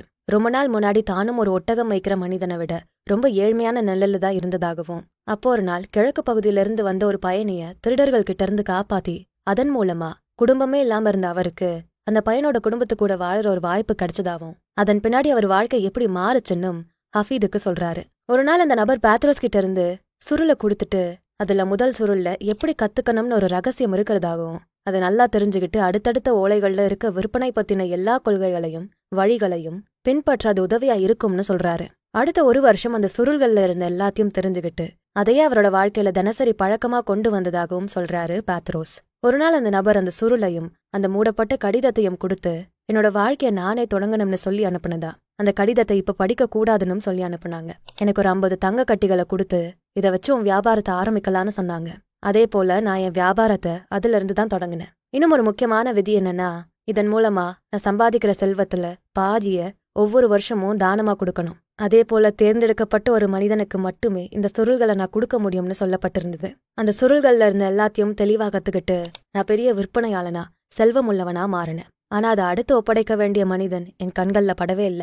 ஏதோ ஒரு அதிசயம் அந்த நபரை என் கண் முன்னாடி காட்டும்னு நினைச்சப்பதான் நீ அந்த இரவுல ஒரு நட்சத்திரத்தோட வெளிச்சத்தோட என் முன்னாடி வந்து நின்ன. அப்பவே முடிவு செஞ்சுட்ட அந்த அதிர்ஷ்டமான நபர் நீதான் ஹஃபீத். இப்படி சொன்னதும் எதுவுமே புரியாத ஹஃபீத் குழப்பமா பேத்ரோஸ பார்த்தாரு. பெத்லஹேம்ல இருந்து நீ வந்த அந்த இரவுல உன் கூட வந்த நட்சத்திரம் நீதான் அந்த தேர்ந்தெடுக்கப்பட்ட நபரா இருக்க முடியும்னு எனக்கு உணர்த்துச்சு. நீதான் அந்த மனிதன் எனக்கு உறுதியா நம்ப வச்சது. அப்பதான் நான் அடைஞ்ச சந்தோஷத்துக்கு அளவே இல்லைன்னு சொல்லலாம். என் வாழ்க்கைக்கான அர்த்தம் வந்ததா, என் மனசு நிறைஞ்சிருந்தது. அதனாலே என்னவோ அந்த நாள்ல இருந்து என்னோட வாழ்க்கை இறுதி முடிவை நோக்கி செல்ல ஆரம்பிச்சிருச்சு. இப்படி பேத்ரோஸ் ஹஃபீத் கிட்ட அவரோட மனசுல இருக்க எல்லா விஷயத்தையும் சொல்லிட்டு இருந்தாரு. ஹஃபீதோட கண்கள் கண்ணீரால நிறைஞ்சிருந்தது. பேத்ரோஸ் ஹஃபீதோட கைகளை பிடிச்சு, திரும்ப என்ன எதுவும் சொல்ல வைக்காத, இந்த மரப்பெட்டியை நான் உனக்கு தரேன், அது கூட ஒரு 100 தங்க கட்டிகளையும் தரேன். இதை வச்சு நீ வியாபாரத்தை ஆரம்பிச்சு உன் வாழ்க்கையில எல்லா செல்வத்தையும் சம்பாரிச்சுக்கோ. இந்த சுருள்களை தெளிவா படிச்சு அதன்படியே உன் வாழ்க்கைய வாழ முயற்சி செய். நான் சொன்னது போலே இந்த சுருளை தேர்ந்தெடுக்கப்பட்ட ஒருத்தருக்கு நீயும் கொடுக்கலாம். அதுக்கான நேரம் வரப்போ உடனே டமாஸ்கஸ்க்கு போய் உன் வியாபாரத்தை ஆரம்பிச்சிரு. இந்த சுருள்கள்ல சொல்லப்பட்ட எல்லாத்தையும் அனுபவத்தோட சேர்த்து பயன்படுத்தி மிகப்பெரிய விற்பனையாளனா மாறணும். அதே போல ஒவ்வொரு வருஷமும் நீ சம்பாதிக்கிற பாதி செல்வத்தை ஏழைகளுக்கு தானமா கொடுக்கணும். இதுல எந்த விதியையும் நீ மீறி நடக்க கூடாதுன்னு சொல்லி, இந்த சுருளை உன்கிட்ட இருந்து வாங்குற நபர் வேணும்னா இந்த உலகத்துக்கு இந்த ரகசியங்களை சொல்லலாம்னு சொல்லிட்டு அந்த மரப்பெட்டிய ஹஃபீத் கிட்ட ஒப்படைச்சிட்டாரு பேத்ரோஸ். கண்ணுல கண்ணீரை அடக்க முடியாம அந்த இடத்துல இருந்து நகர்ந்த ஹஃபீத் கடைசியா பேத்ரோஸை பார்த்து, ஒருபோதும் என்னோட வெற்றிக்கான முயற்சிகளை எனக்கு ஏற்படும் தோல்விகள் தடுத்து நிறுத்தாதுன்னு சொல்லும் போதே நீயும் லீஷாவும் எல்லா வளங்களையும் பெற்று நல்லா இருக்கணும் அப்படின்னு வாழ்த்தி புன்னகையோட விடை கொடுத்தாரு பேத்ரோஸ். என்ன ஒரு உணர்ச்சி பூர்வமான தருணம்ல. நமக்கு ஒரு நிமிடம் கண்கள்ல கண்ணீர் வந்துச்சுல்ல. சரி, இப்ப டமாஸ்கஸ்க்கு போற நம்ம ஹஃபீத் என்ன ஆனார்னு பாக்கலாமா? அந்த பெரிய டமாஸ்கஸ் நகரத்தோட சந்தை வீதிகள்ல ஹஃபீத் நடக்க ஆரம்பிச்சாரு. எங்க பார்த்தாலும் எல்லாம் சத்தம் கூட்டம். உலகத்தோட எல்லா இடத்துல இருந்து வியாபாரிகள் அங்க இங்கன்னு அலைஞ்சுகிட்டு அந்த இடமே ஒரு பெரிய கூச்சலும் குழப்பமா இருந்தது. யாரையும் சுலபமா கடந்து போக முடியாத அளவுக்கு சத்தமும் வியாபாரமும் நடந்த அந்த சந்தையின் வீதிகள்ல பேத்ரோஸோட வண்டிகளோட நுழைஞ்ச அந்த நாட்களை ஞாபகப்படுத்தி பார்த்தாரு ஹஃபீத். அங்கிருந்து உயரமான ஹெர்மான் மலையோட உச்சியில அந்த கடுமையான கோடையிலையும் கொஞ்சம் பனி இருக்கிறத பார்க்க முடிஞ்சது. பக்கத்துல இருந்த பராடா நதியில குளிச்சு நல்ல உணவை சாப்பிட்டு கட்டில்ல உட்காந்து அமைதியா பேத்ரோஸ் கொடுத்த அந்த சுருளை பிரிக்க ஆரம்பிச்சாரு. அது வரைக்கும் அவர் பார்த்த காட்சிகள் அவர் கண் முன்னாடி வந்தது. எப்படி இந்த பெரிய சந்தையில நம்ம வியாபாரம் செய்ய முடியும்? நமக்கு என்ன திறமை இருக்கு? தப்பான முடிவெடுத்துட்டோமா? பேத்ரோஸ், திரும்ப உங்களை நான் ஏமாத்திட்டேன்னு நினைக்கிறேன். ஒரு சாதாரண ஒட்டகம் மேய்க்கிற வேலை செஞ்ச எனக்கு இந்த நெருக்கடியான சந்தையில இருக்க பெரிய பெரிய வியாபாரிகள் கூட எப்படி போட்டி போட முடியும்? என்கிட்ட என்ன திறமை இருக்கு? என்ன அனுபவம் இருக்கு? இந்த மாதிரி யோசிச்சு அவனுக்குள்ள இருந்த பயத்தையும் தயக்கத்தையும் இன்னும் அதிகமாக்குனாரு. ஒரு கட்டத்துக்கு மேல தாங்க முடியாத துக்கம் அவருக்கு ஏற்பட்டு தேம்பி தேம்பி அழுக ஆரம்பிச்சாரு. அப்படியே தூங்கியும் போனாரு. அதிகாலையில பல குருவிகளோட கீச்சு சத்தம் ஹஃபீதை எழுப்பி விட்டுச்சு. அதுல ஒரு சின்ன குருவி அந்த மரப்பெட்டிய தன்னோட அழகால குத்தி குத்தி திறக்க பாக்குற மாதிரி இருந்தது. உடனே எழுந்து ஜன்னல் பக்கமா போன ஹஃபீதோட கண்கள்ல நிறைய குருவிகள் அங்கிருந்த மரத்து மேல உட்கார்ந்து இருந்ததை பார்க்க முடிஞ்சது. கட்டில்ல வந்து உட்கார்ந்து அந்த மரப்பெட்டிய கையால எடுக்கிற வரைக்கும் அந்த ஒரு குருவி மட்டும் அந்த பெட்டியை இன்னும் தட்டி தட்டி திறக்க முயற்சி செஞ்சுட்டு இருந்தது. அதை தான் கைகளால எடுத்து ஹஃபீத், உன்னை போல இருக்க பல பேர் வெளியில இருக்கப்போ நீ எப்படி தைரியமா இந்த சின்ன ஓட்ட வழியா உள்ள வர முடிஞ்சது அப்படின்னு கேக்குறாரு. அந்த குருவி ஹஃபீதோட கைகளை கொத்த ஆரம்பிச்சது. உடனே அதை அப்படியே எடுத்துட்டு போய் மேஜ மேல வச்சு தாங்கிட்ட இருந்த ரொட்டி துண்டுகளை அதுக்கு கொடுத்தாரு. அப்போதான் பேத்ரோஸோட குரல் அவரோட காதுகள்ல ஒழிச்சது. உன் வெற்றியை நோக்கி நீ உறுதியோட நடந்தா எந்த தோல்வியும் உன்னை தடுக்க முடியாது. உடனே ஒரு உணர்ச்சி வேகத்துல அந்த சுருள்களை பிரிக்க ஆரம்பிச்சாரு. அதுல ஒரு சுருள் மட்டும் பெருசா ஒரு துணியால சுத்தப்பட்டிருந்தது. அதை பிரிச்சு அதுல இருக்க எல்லாத்தையும் கவனமா படிக்க ஆரம்பிச்சாரு. அப்படி என்ன இருந்தது அதுல? எல்லாமே ஒரு அற்புதமான நிகழ்வா நடக்கிற மாதிரி இருக்குல்ல. வாங்க அந்த சுருள்கள்ல சுத்தி வைக்கப்பட்டிருந்த ரகசியங்களை ஹஃபீதோட சேர்ந்து நாமளும் படிக்கலாம். அடுத்து ஓலை 2. நான் இந்த ஒரு நாளை என்னுடைய மனதில் இருக்கும் அன்பினை கொண்டு உருவாக்குவேன். இதுதான் எல்லா வெற்றிக்கும் அடிப்படையாக இருக்குது. தசைகளை பிளந்து எடுக்க முடியும். அதில் இருக்கும் எல்லாத்தையும் உங்களால் பிரித்து பார்க்க முடியும். ஆனால் இதயத்தை பிரித்து அதுக்குள்ள இருக்க அன்பை உங்களால் பார்க்கவே முடியாது. இந்த அன்பை நான் புரிஞ்சுக்கிற வரைக்கும் நான் சந்தையில இருக்க ஒரு சாதாரண வியாபாரி போலதான் இருப்பேன். என்னுடைய மிகப்பெரிய ஆயுதமா நான் அன்பை தான் பயன்படுத்துவேன். அன்பு மட்டுமே யாராலையும் எதிர்த்து போராட முடியாத ஒரு சக்தியா இருக்க முடியும். என்னுடைய பேச்ச அவங்க நம்பாம இருக்கலாம். என்னுடைய நியாயம் அவங்களுக்கு புரியாம போகலாம். என்னுடைய ஆடைகளை அவங்க ஏற்காம போகலாம். என் முகம் கூட அவங்களுக்கு பிடிக்காம போகலாம். ஆனா என்னோட மனதில் இருக்கும் உண்மையான அன்பு சூரிய ஒளியில் உருகும் பனியைப் போல அவர்களை உருக வைக்கும். இந்த ஒரு நாளை நான் என்னுடைய இதயத்தில் இருக்கும் அன்பினை கொண்டு உருவாக்குவேன். இதை எப்படி செய்ய முடியும்? எல்லாவற்றையும் நான் புதிதாக பார்த்து புதிதாக பிறக்கப் போகிறேன். என்னுடைய எலும்புகளை வெப்பமாக வைக்கும் சூரிய ஒளியை அன்பாக ரசிக்கிறேன். என்னை தூய்மையாக்கும் மழையை நான் நேசிக்கிறேன். எனக்கு வழிகாட்டும் வெளிச்சத்தை நேசிக்கிறேன். அதே போல எனக்கு நட்சத்திரங்களை காட்டும் இருட்டையும் நான் நேசிக்கிறேன். என் மனதை திறக்கும் அன்பையும் நேசிக்கிறேன். என் சோகங்களை தாங்கும் ஆன்மாவை நேசிக்கிறேன். எனக்கு கிடைக்கும் பரிசுகளையும் நேசிக்கிறேன். என் திறமைக்கு சவால் விடும் தடைகளையும் நேசிக்கிறேன். என்னுடைய இந்த நாளை நான் அன்பால் வரவேற்கிறேன். எதிரிகளை நான் நண்பர்களாக்குவேன். மற்றவர்களிடம் நான் எப்படி பேசுவேன்? என்னுடைய நண்பர்களை நான் என் சகோதரர்களாக மாற்றுவேன்.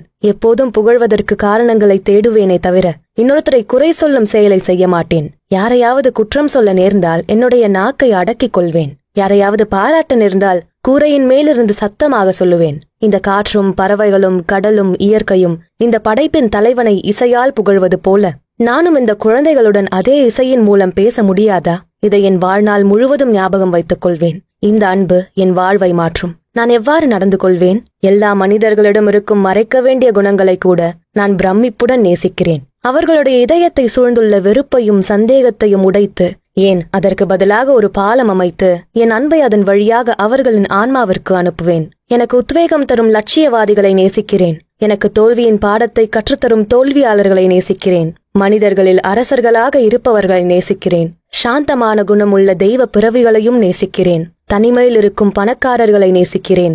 இந்த உலகத்தில் அதிகமுள்ள ஏழைகளையும் நேசிக்கிறேன். இளைய தலைமுறையிடம் உள்ள நம்பிக்கையை நேசிக்கிறேன். அதேபோல முதியவர்களிடமுள்ள ஞானத்தை நேசிக்கிறேன். சோகமான மனிதர்களின் கண்களை நேசிக்கிறேன்.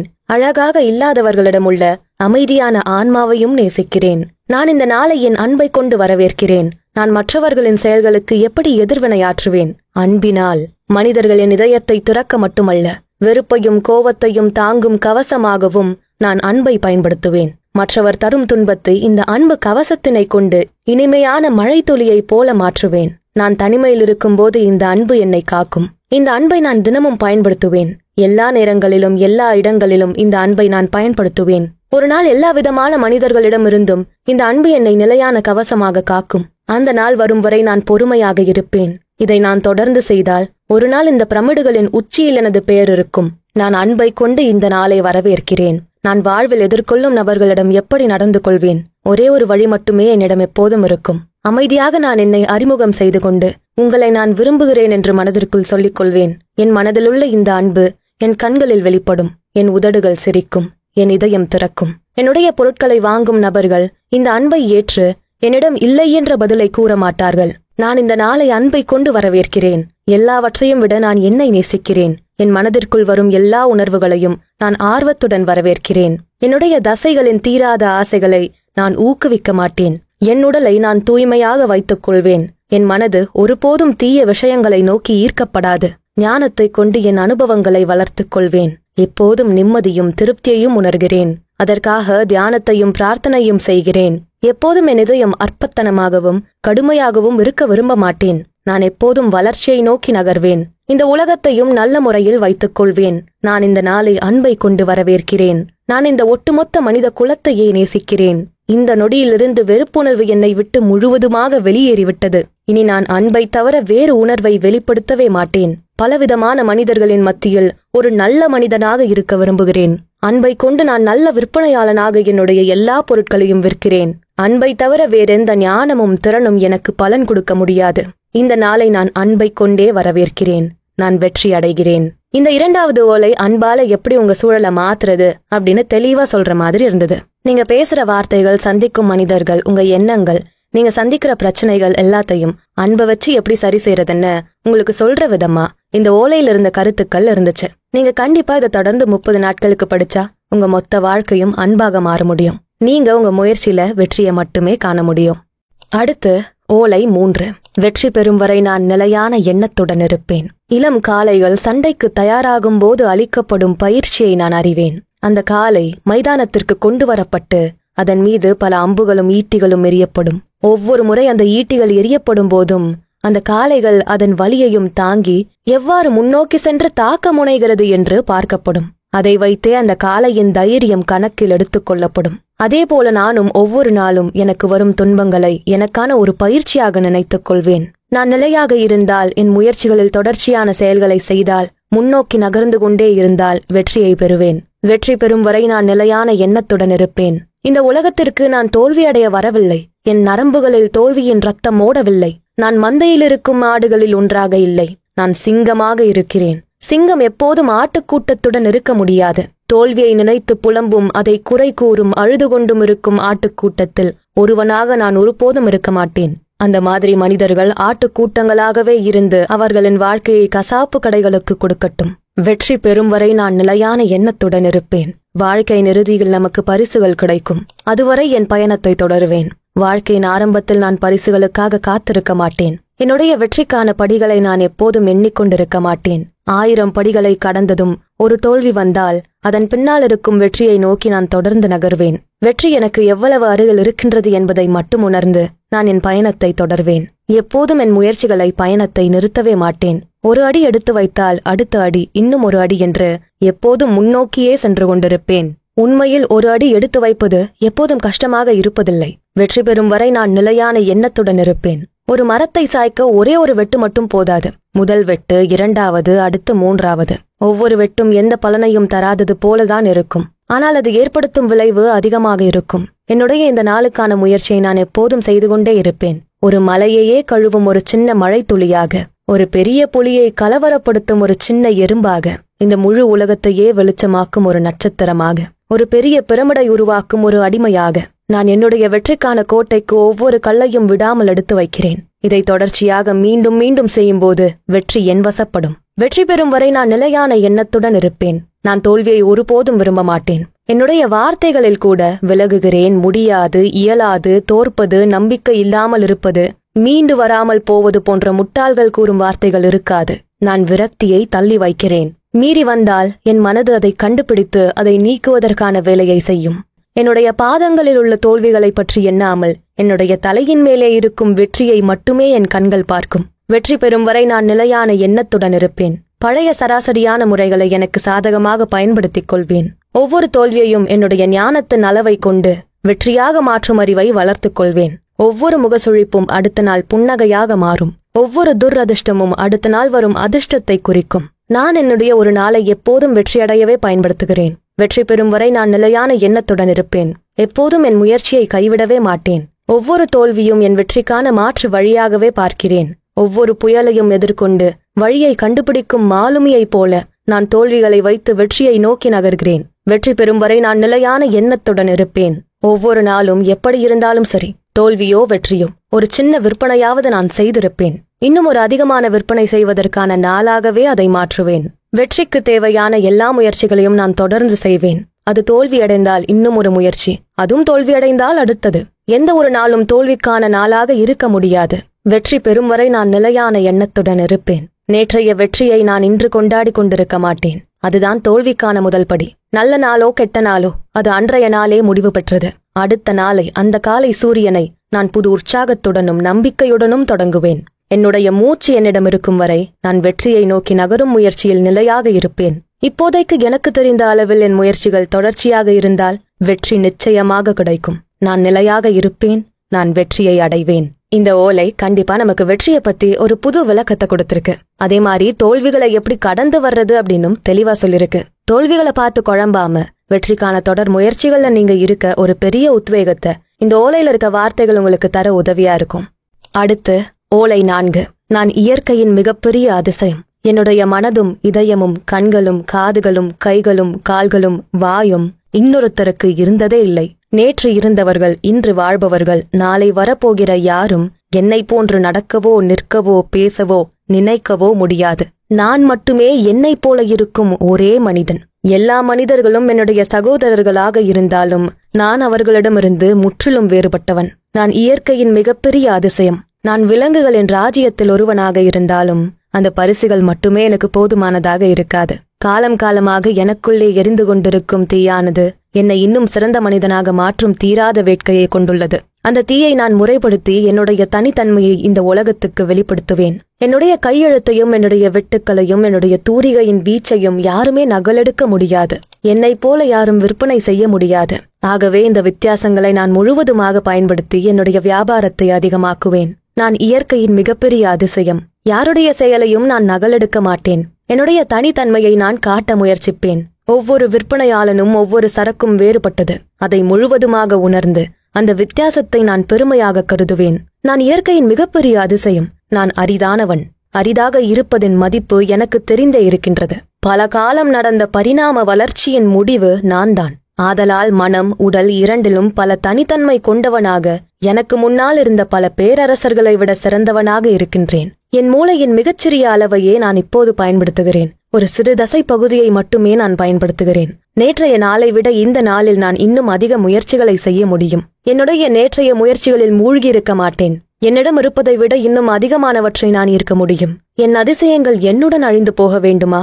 என்னுடைய அதிசய தன்மை என்னுடைய எல்லா செயல்களிலும் நீடிக்க வேண்டும். நான் இயற்கையின் மிகப்பெரிய அதிசயம். நான் இந்த உலகத்திற்கு தற்செயலாக வரவில்லை. நான் ஒரு நோக்கத்திற்காகவே வந்துள்ளேன். ஒரு பெரிய மலையாக நான் இருக்க வேண்டும். ஒரு மணல் துகளாக இருக்க எனக்கு ஆசை இல்லை. ஒரு பெரிய மலையாக நான் மாற எல்லா முயற்சிகளையும் தொடர்ந்து செய்வேன். மனித குலத்தின் ஞானத்தை நான் முழுவதுமாக அறிந்து கொள்வேன். அதை வைத்து என்னுடைய வியாபாரத்தை நான் சிறப்பாக செய்வேன். என்னுடைய வார்த்தைகளை நான் பயிற்சி செய்து அதை மேம்படுத்த எல்லா முயற்சிகளையும் செய்வேன். அதை கொண்டு என்னுடைய வியாபாரத்தை நான் விரிவாக்குவேன். மிக சிறந்த வியாபாரம் செய்ய வார்த்தைகளின் சக்தியே முக்கியம் என்பதை அறிந்து என்னுடைய சாம்ராஜ்யத்தை நான் அதன் மேல் காட்டி ஏராளமான செல்வத்தையும் வளத்தையும் சேர்ப்பேன். நான் இயற்கையின் மிகப்பெரிய அதிசயம். அந்த நொடியில் நடக்கும் நிகழ்வுகளை மட்டும் மனதில் வைத்து என் முழு திறனையும் அதில் காட்டி சவால்களை சந்திப்பேன். என்னுடைய வீட்டில் உள்ள பிரச்சனைகளை நான் வீட்டிலேயே விட்டுவிடுவேன். என்னுடைய தொழில் நேரங்களில் வீட்டை பத்தியோ குடும்பத்தை பத்தியோ நான் நினைக்கவே மாட்டேன். சந்தையில் நான் இருக்கும் நேரத்தில் என்னுடைய குடும்பத்தை நினைக்க மாட்டேன். அதேபோல குடும்பத்திற்கான நேரத்தில் சந்தையில் என்ன நடக்கும் என்று யோசித்து கூட பார்க்க மாட்டேன். ஒவ்வொரு இடத்தில் இருக்கும் போதும் அந்த இடத்தை பற்றிய சிந்தனை மட்டுமே என் நினைவில் இருக்கும். வீடும் தொழிலும் வெவ்வேறாக இருக்க வேண்டும். இதுதான் காலம் காலமாக முரண்பாடான ஒன்றாக இருக்கின்றது. நான் இயற்கையின் மிகப்பெரிய அதிசயம். எனக்கு பார்க்க நல்ல கண்கள் இருக்கின்றது. யோசிக்க நல்ல மனநிலை உள்ளது.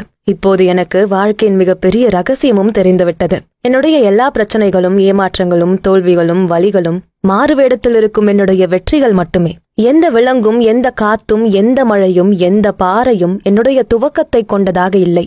ஏனென்றால் நான் ஒரு பெரிய நோக்கத்துக்காக அன்பினால் உருவாக்கப்பட்டவன். கடந்த காலத்தில் இதை பற்றிய சிந்தனை இல்லாமல் இருந்தாலும் இனிமேல் என் வாழ்க்கையில் இந்த எண்ணத்தை எனது வழிகாட்டியாக நான் வைப்பேன். நான் இயற்கையின் மிகப்பெரிய அதிசயம். என் ஒவ்வொரு வெற்றியிலும் அடுத்து வரும் போராட்டங்கள் தோற்றுப்போகின்றது. நான் வெற்றி அடைவேன். நான் ஒரு சிறந்த விற்பனையாளனாக இருப்பேன். ஏனென்றால் நான் தனித்தன்மை உள்ளவன். நான் இயற்கையின் மிகப்பெரிய அதிசயம். இந்த ஓலையில இருக்க விஷயங்கள் உங்களை பத்தி உங்களுக்கே ஒரு புது பார்வையை கொடுக்கும் விதமா இருந்தது. எத்தனையோ கோடி பேர் இருந்தாலும் நீங்க அதுல தனிப்பட்ட நபரா எப்படி சிறப்பா இருக்க முடியும்னு உங்களுக்கு உணர்த்துற வார்த்தைகளை கொண்டதுதான் இந்த பகுதி. ஒவ்வொருத்தருக்கும் உள்ள தனித்தன்மையை உங்க வாழ்க்கைக்குள்ள சரியா கொண்டு வந்தா நீங்களும் ஒரு பெரிய நிலைக்கு வர முடியும். அடுத்து ஓலை 5. இந்த நாளை நான் என்னுடைய இறுதி நாளை போல் வாழ்வேன். என்னிடம் இருக்கும் இந்த அருமையான கடைசி நாளில் நான் என்னென்ன செய்வேன்? என்னுடைய வாழ்க்கையை நான் ஒரு துளி கூட வீணாக்க மாட்டேன். நேற்றைய தோல்வி, அவமானம், துரதிர்ஷ்டம் இதையெல்லாம் பேசி நேரத்தை வீணடிக்க மாட்டேன். ஒரு மணல் கடிகாரத்தில் மணல் மேல் நோக்கி போக முடியுமா? சூரியன் மேற்கில் உதித்து கிழக்கில் மறையுமா? நேற்றைய தவறுகளை நான் சரி செய்ய முடியுமா? நேற்றைய காயங்களுக்கு நான் இன்று மருந்து போட முடியுமா? நேற்றைய இளமை இன்று நான் பெற முடியுமா? இல்லை. நேற்று என்பது புதைக்கப்பட்ட ஒன்று. அதிலிருந்து என்னால் எதுவும் செய்ய முடியாது. இந்த நாளை நான் என்னுடைய இறுதி நாளை போல் வாழ்வேன். அப்போது நான் என்ன செய்ய வேண்டும்? நேற்றைய நிகழ்வுகளை மறந்து நான் நாளையை பற்றி சிந்தனை செய்ய வேண்டுமா? மணல் கடிகாரத்திலும் நாளைய நேரத்தை இன்றே கணக்கிட முடியுமா? நாளைய செயல்களை நான் இன்றே செய்ய முடியுமா? நாளைக்கான செல்வத்தை நான் இன்றே செலவு செய்ய முடியுமா? நாளைக்கு பிறக்கப் போகும் குழந்தையை இன்று பிறக்க வைக்க முடியுமா? எனக்கு தெரியாத நாளையை பற்றி இன்றே நான் யோசிக்க வேண்டுமா? எனக்கு வருமா வராதா என்று இருக்கும் பிரச்சனைகளை பற்றி நான் யோசித்துக் கொண்டிருக்க வேண்டுமா? இல்லை. நாளை என்பதும் நேற்றை போல புதைக்கப்பட வேண்டிய ஒன்று. இந்த நாளை நான் என்னுடைய இறுதி நாளை போல் வாழ்வேன். இன்று மட்டும்தான் என்னிடம் உள்ளது. இந்த நேரம் மட்டுமே என் வாழ்க்கையில் நிச்சயமானது. இந்த புது சூரிய உதயத்தை இறப்பிலிருந்து எழுந்து வந்தவனைப் போல உற்சாகமாக வரவேற்கிறேன். இந்த புது நாளை நான் சந்தோஷமாக வரவேற்கிறேன். இன்றைய சூரிய உதயத்தை பார்க்க முடியாதவர்களுக்காகவும் நேற்றைய உதயத்தை வாழ்த்தியவர்களுக்கும் சேர்த்து நான் இன்றைய நாளை வரவேற்கிறேன். இன்றைய ஒரு நாள் எனக்கு வெகுமதியாக கிடைத்ததாய் நான் உணர்கிறேன். சிலருக்கு மட்டுமே கிடைத்த இந்த அபூர்வமான ஒரு நாளை நான் பரிசாக உணர்கிறேன். நான் முடிக்க முடியாத ஏதோ ஒன்று எனக்காக இந்த நாளை தந்திருப்பதாக நினைக்கிறேன். ஒருவேளை இந்த நாள் நான் இன்னும் சிறந்த ஒருவனாக மாறுவதற்கு இயற்கை எனக்கு கொடுத்த ஒரு வாய்ப்பா? இயற்கையின் இந்த சக்திக்கு ஏதும் நோக்கமுள்ளதா? இந்த நாளை நான் என்னுடைய இறுதி நாளை போல் வாழ்வேன். எனக்கு ஒரே ஒரு வாழ்க்கை மட்டுமே இருக்கிறது. அதை நான் எப்போதும் வீணடிக்க மாட்டேன். இன்று நான் வீணாக்கும் ஒவ்வொரு நாளும் என்னுடைய இறுதி நாளை பாதிக்கும். இன்று என் கையில் இருக்கும் ஒவ்வொரு மணி நேரத்தையும் நான் போற்றி பாதுகாப்பேன். இன்றைய நேரத்தை நான் கணக்கில் போட்டு நாளைக்கு பயன்படுத்த முடியாது. இந்த நாளில் இருக்கும் ஒவ்வொரு மணி நேரத்தையும் என் கைகளால் ஏந்தி அதற்கான விலையை நான் சரியான செயல்கள் மூலமாக திருப்பி அளிப்பேன். இறக்கும் தருவாயில் இருக்கும் ஒரு மனிதன் ஒவ்வொரு மூச்சுக்காற்றுக்கும் ஒரு தங்கத்தை விலையாக கொடுக்க தயாராக இருப்பான். விலையே இல்லாத இந்த ஒவ்வொரு மணி நேரத்திற்கும் பதிலாக நான் எதை கொடுக்க முடியும்? இந்த நாளை நான் என்னுடைய இறுதி நாளைப் போல் வாழ்வேன். நேரத்தை வீணாக்குபவர்களை நான் எதிர்க்கிறேன். தள்ளி போடும் பழக்கத்தை நான் என்னுடைய செயல்கள் மூலமாக எதிர்க்கிறேன். சந்தேகத்தை என்னுடைய நம்பிக்கைகளைக் கொண்டு புதைக்கிறேன். செயலற்ற வாய்கள் கோருவதை நான் கேட்க மாட்டேன். செயலற்ற கைகள் இருக்கும் இடத்தை நான் நெருங்க மாட்டேன். செயலற்ற உடல் இருக்கும் இடத்தை நான் பார்க்க கூட மாட்டேன். செயல்பட முடியாத நிலையில் இருப்பது என்னை நேசிக்கும் ஒருவரிடமிருந்து உணவு, உடை இதையெல்லாம் திருடுவது போல ஆகும். நான் திருடனில்லை. நான் இன்று எனக்கு கிடைத்த ஒவ்வொரு மணி நேரத்தையும் என் அன்பையும் மகத்துவத்தையும் நிரூபிக்க கிடைத்த ஒரு இறுதி வாய்ப்பாக பார்க்கிறேன்.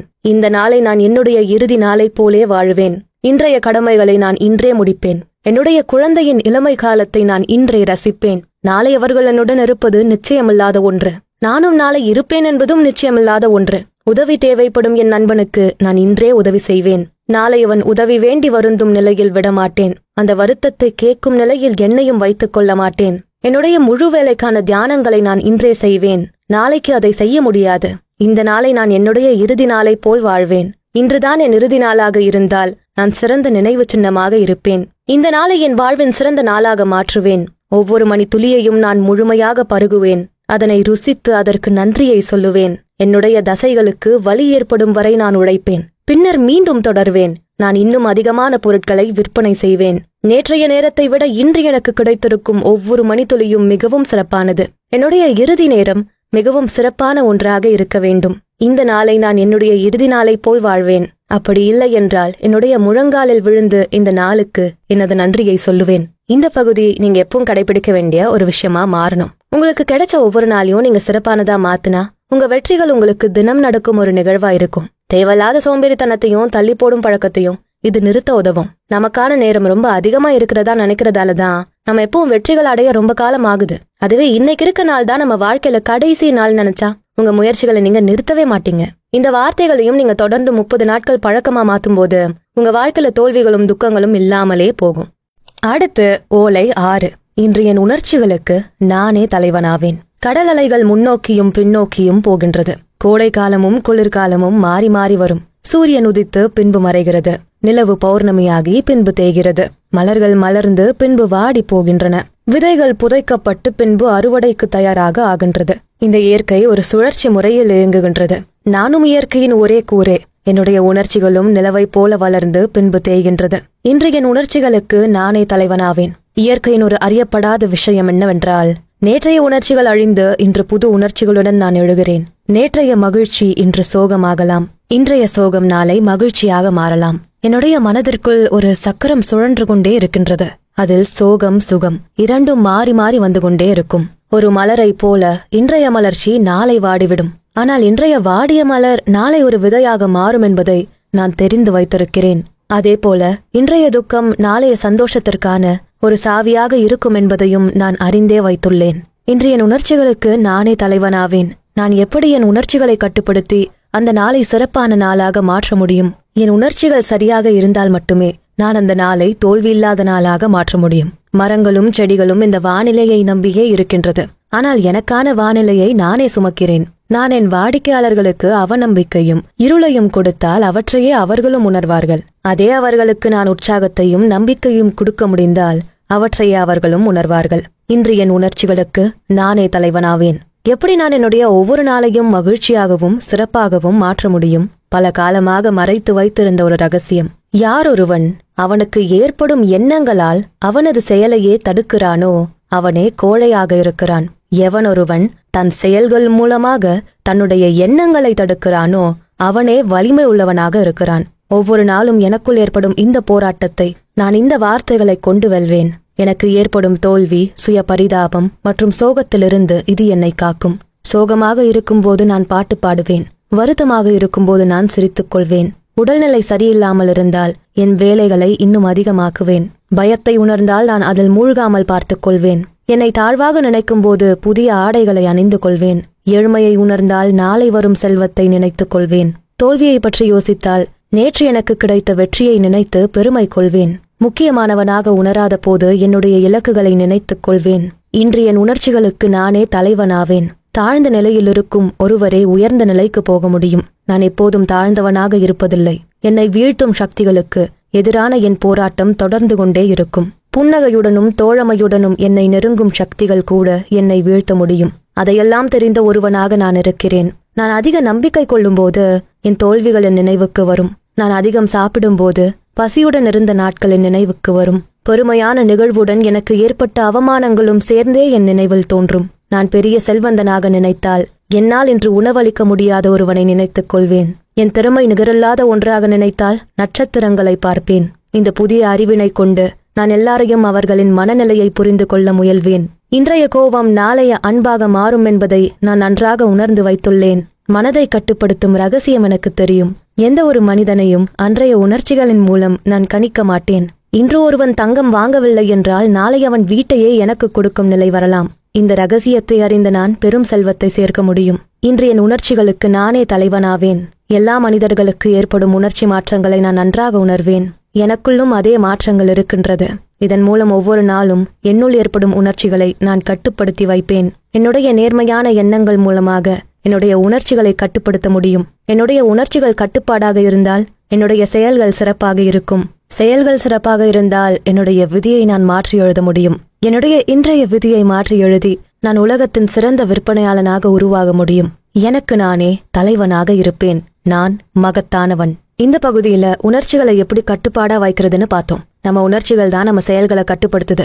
அதனால வர விளைவுகள் நம்ம வாழ்க்கையே பாதிக்கிற விஷயமா மாறுது. உங்களுக்குள்ள ஏற்படுற எல்லா உணர்ச்சிகளையும் எப்படியெல்லாம் மாத்தி அமைக்கலான்னு இந்த பகுதியில் இருக்க வார்த்தைகள் மூலமா நல்லா தெரிஞ்சுக்க முடியும். இதை நீங்க தொடர்ந்து பயிற்சி செய்யறப்போ உங்க உணர்ச்சிகளை அடக்கும் தலைவனாக நீங்க இருக்க முடியும். உங்க உணர்ச்சிகளை அடைக்கிறதோடு இல்லாம அதை சரியா நெறிப்படுத்தி உங்க வாழ்க்கையில வெற்றியடையும் வழிகளை தான் இந்த பகுதி எடுத்து சொல்லுது. அடுத்து ஓலை 7. நான் இந்த உலகத்தை பார்த்து சிரிக்கிறேன். மனிதனை தவிர வேறு எந்த உயிரினத்துக்கும் சிரிக்க தெரியாது. மரங்கள் கூட ரத்தம் சிந்தும். விலங்குகள் பசியிலும் வேதனையிலும் அழுகும். ஆனால் எனக்கு மட்டுமே சிரிக்க தெரியும். என்னால் எங்கெல்லாம் முடிகிறதோ அங்கெல்லாம் சிரிப்பை பயன்படுத்த முயற்சி செய்வேன். நான் சிரிப்பை பயன்படுத்த தெரிந்து கொள்வேன். நான் புன்னகைக்கும் போது என்னுடைய செரிமானம் நன்றாக நடைபெறும். என்னுடைய சுமைகளை என் சிரிப்பினால் குறைத்து கொள்ள முடியும். என்னுடைய சிரிப்பை கொண்டு என் வாழ்நாளை நீட்டிக்கொள்ள முடியும். நான் இந்த உலகத்தை பார்த்து சிரிக்கிறேன். எல்லாவற்றையும் விட எப்போதும் தீவிரமாக இருக்கும் என்னை பார்த்தே நான் சிரித்துக் கொள்வேன். நான் காற்றில் வீசப்பட்ட ஒரு தானியமில்லை. இயற்கையின் பெரிய அதிசயம் நான். நான் எங்கிருந்து வந்தேன், இல்லை நான் எதனால் கட்டமைக்கப்பட்டிருக்கிறேன் என்று எனக்கு தெரியுமா? இன்னும் ஒரு 10 ஆண்டுகளுக்கு பின்னால் இன்றைய நாளை நான் நினைத்து பார்த்தால் சிரிக்காமல் இருக்க முடியுமா? இன்றைய நிகழ்வுகள் என்னை எப்போதும் தொந்தரவு செய்ய முடியுமா? இந்த ஒரு நாள் சூரியன் மறையும் முன் நடக்கும் விஷயங்கள் ஒரு நூற்றாண்டை பாதிக்குமா? நான் இந்த உலகத்தை பார்த்து சிரிக்கிறேன். என்னை புண்படுத்தின மனிதனையோ இல்லை நிகழ்வுகளையோ கண்டு எப்படி சிரிக்க முடியும்? என் கண்ணீரையும் சாபத்தையும் அது வெளியே கொண்டு வருமா? ஒரு 4 வார்த்தைகளை நான் பழக்கமாக்கிக் கொள்வேன். உடனே இந்த வார்த்தைகள் என் மனதில் தோன்றும். பல காலமாக இந்த வார்த்தைகள் என்னை சமநிலையில் வைக்க உதவியாக இருந்துள்ளன. ஒவ்வொரு துன்பத்திலும் என் சமநிலையை பாதுகாத்துள்ளது. அந்த 4 வார்த்தை, இதுவும் கடந்து போகும் ஒன்று. நான் இந்த உலகத்தை பார்த்து சிரிக்கிறேன். இந்த உலக விஷயங்கள் எல்லாமே கடந்து போகும் ஒன்று. நான் வழியில் இருக்கும்போது இதுவும் கடந்து போகும் என்று ஆறுதல் கூறிக்கொள்வேன். வெறியில் திளைக்கும் போது இதை நான் ஞாபகப்படுத்திக் கொள்வேன். நான் வறுமையில் இருக்கும் போதும் செல்வத்தில் திளைக்கும் போதும் இதுவும் கடந்து போகும் என்று சொல்லிக் கொள்வேன். பிரமிடை கட்டியவன் எங்கே? அந்த கற்களுக்கு நடுவில் புதைந்து போகவில்லையா? எல்லாம் கடந்து போகும் என்றால் நான் ஏன் கவலைப்பட வேண்டும்? இந்த நாளை நான் சிரிப்பால் வரைகிறேன். இந்த இரவை நான் பாடல்களால் நிரப்புவேன். நான் ஒருபோதும் மகிழ்ச்சியாக இருக்க கடுமையாக உழைக்க மாட்டேன். மாறாக நான் சோகமாக இருப்பதை தவிர்க்க கடுமையாக உழைப்பேன். இன்றைய மகிழ்ச்சி பெட்டியில் சேமிக்கப்படும் தானியம் அல்ல. ஜாடியில் சேர்த்து வைக்காத ஒன்றும் மது அல்ல. அது இன்றே அனுபவிக்க வேண்டிய ஒன்று. நாளைக்கு சேர்த்து வைக்க வேண்டிய ஒன்றாக அது இருப்பதில்லை. நான் இந்த உலகத்தை பார்த்து சிரிக்கிறேன். என்னுடைய சிரிப்பினால் எல்லாமே அதன் அளவில் குறைந்து போகும். என்னுடைய தோல்விகளை பார்த்து சிரித்தால் அது காணாமல் போகும். என்னுடைய தீமையை பார்த்து சிரிப்பேன். அது மேகங்களில் கரைந்து போகும். ஆனால் நான் நன்மையை பார்த்து சிரித்தால் அது இன்னும் செழித்து பெருகும். நான் சுயநலமாக எல்லாரையும் பார்த்து புன்னகை செய்கிறேன். அதனால் அவர்கள் என்னிடம் பொருட்களை வாங்குவார்கள். நான் இந்த உலகத்தை பார்த்து சிரிக்கிறேன். இனிமேல் நான் வியர்வைக்கான நீரை மட்டுமே சிந்துவேன். சோகம், வெறுப்பு இவற்றுக்கெல்லாம் இந்த சந்தையில் மதிப்பில்லை. சிரிப்புக்கும் புன்னகைக்கும் மட்டுமே தங்கத்துக்கும் மேலான மதிப்பு இருக்க முடியும். என்னுடைய மனதிலிருந்து வரும் இனிமையான வார்த்தைகளை வைத்து ஒரு பெரிய கோட்டையே கட்டலாம். நான் எப்போதும் கண்ணியமானவனாகவும் அதிக முக்கியத்துவம் உள்ளவனாகவும் இருக்க அனுமதிக்க மாட்டேன். இந்த உலகத்தையும் என்னையும் பார்த்து சிரிப்பது எப்படி என்று நான் மறந்து விடுகிறேன். இந்த விஷயத்தில் நான் எப்போதும் ஒரு குழந்தையாகவே இருக்க விரும்புகிறேன். ஒரு குழந்தையின் பார்வை மட்டுமே அந்த சிரிப்பை எனக்கு தர முடியும். நான் இந்த உலகத்தை பார்த்து சிரிக்கிறேன். நான் சிரித்துக்கொண்டே இருக்கும் வரை எனக்கு ஏழ்மை என்பதே இல்லை. இந்த இயற்கை எனக்கு அளித்த இந்த வெகுமதியை நான் எப்போதும் வீணாக்க மாட்டேன். சிரிப்பும் மகிழ்ச்சியும் மட்டுமே என்னுடைய உழைப்பின் பயனை அனுபவிக்க முடியும். வெற்றியை உணர நான் மகிழ்ச்சியாக இருக்க வேண்டும். சிரிப்பு எனக்கு எப்போதும் சேவை செய்யும் விதமாக இருக்க வேண்டும். நான் எப்போதும் சந்தோஷமாக இருப்பேன். நான் எப்போதும் வெற்றியாளனாக இருப்பேன். இதுவரை இந்த உலகம் பார்க்காத சிறந்த விற்பனையாளனாக இருப்பேன். சந்தோஷந்தான் வெற்றியின் சாவி. நீங்க செய்யற எந்த வேலையும் மகிழ்ச்சியா செய்ய முடிஞ்சா வெற்றி உங்களுக்கு தான். உங்க முகத்துல எப்பவும் ஒரு புன்னகை இருக்கணும். அதுதான் உங்களை பல துன்பத்திலிருந்து வெளிக்கொண்டு வரும்.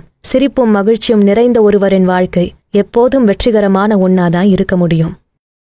அடுத்து ஓலை 8. இன்று நான் என் மதிப்பை 100 மடங்கு பெருக்குவேன். ஒரு மல்பெரி இலை ஒரு மேதையின் கைப்பட்டு பட்டு துணியாக மாறுகிறது. ஒரு மேதையின் கைப்பட்டு களிமண் கோட்டையாக மாறுகிறது.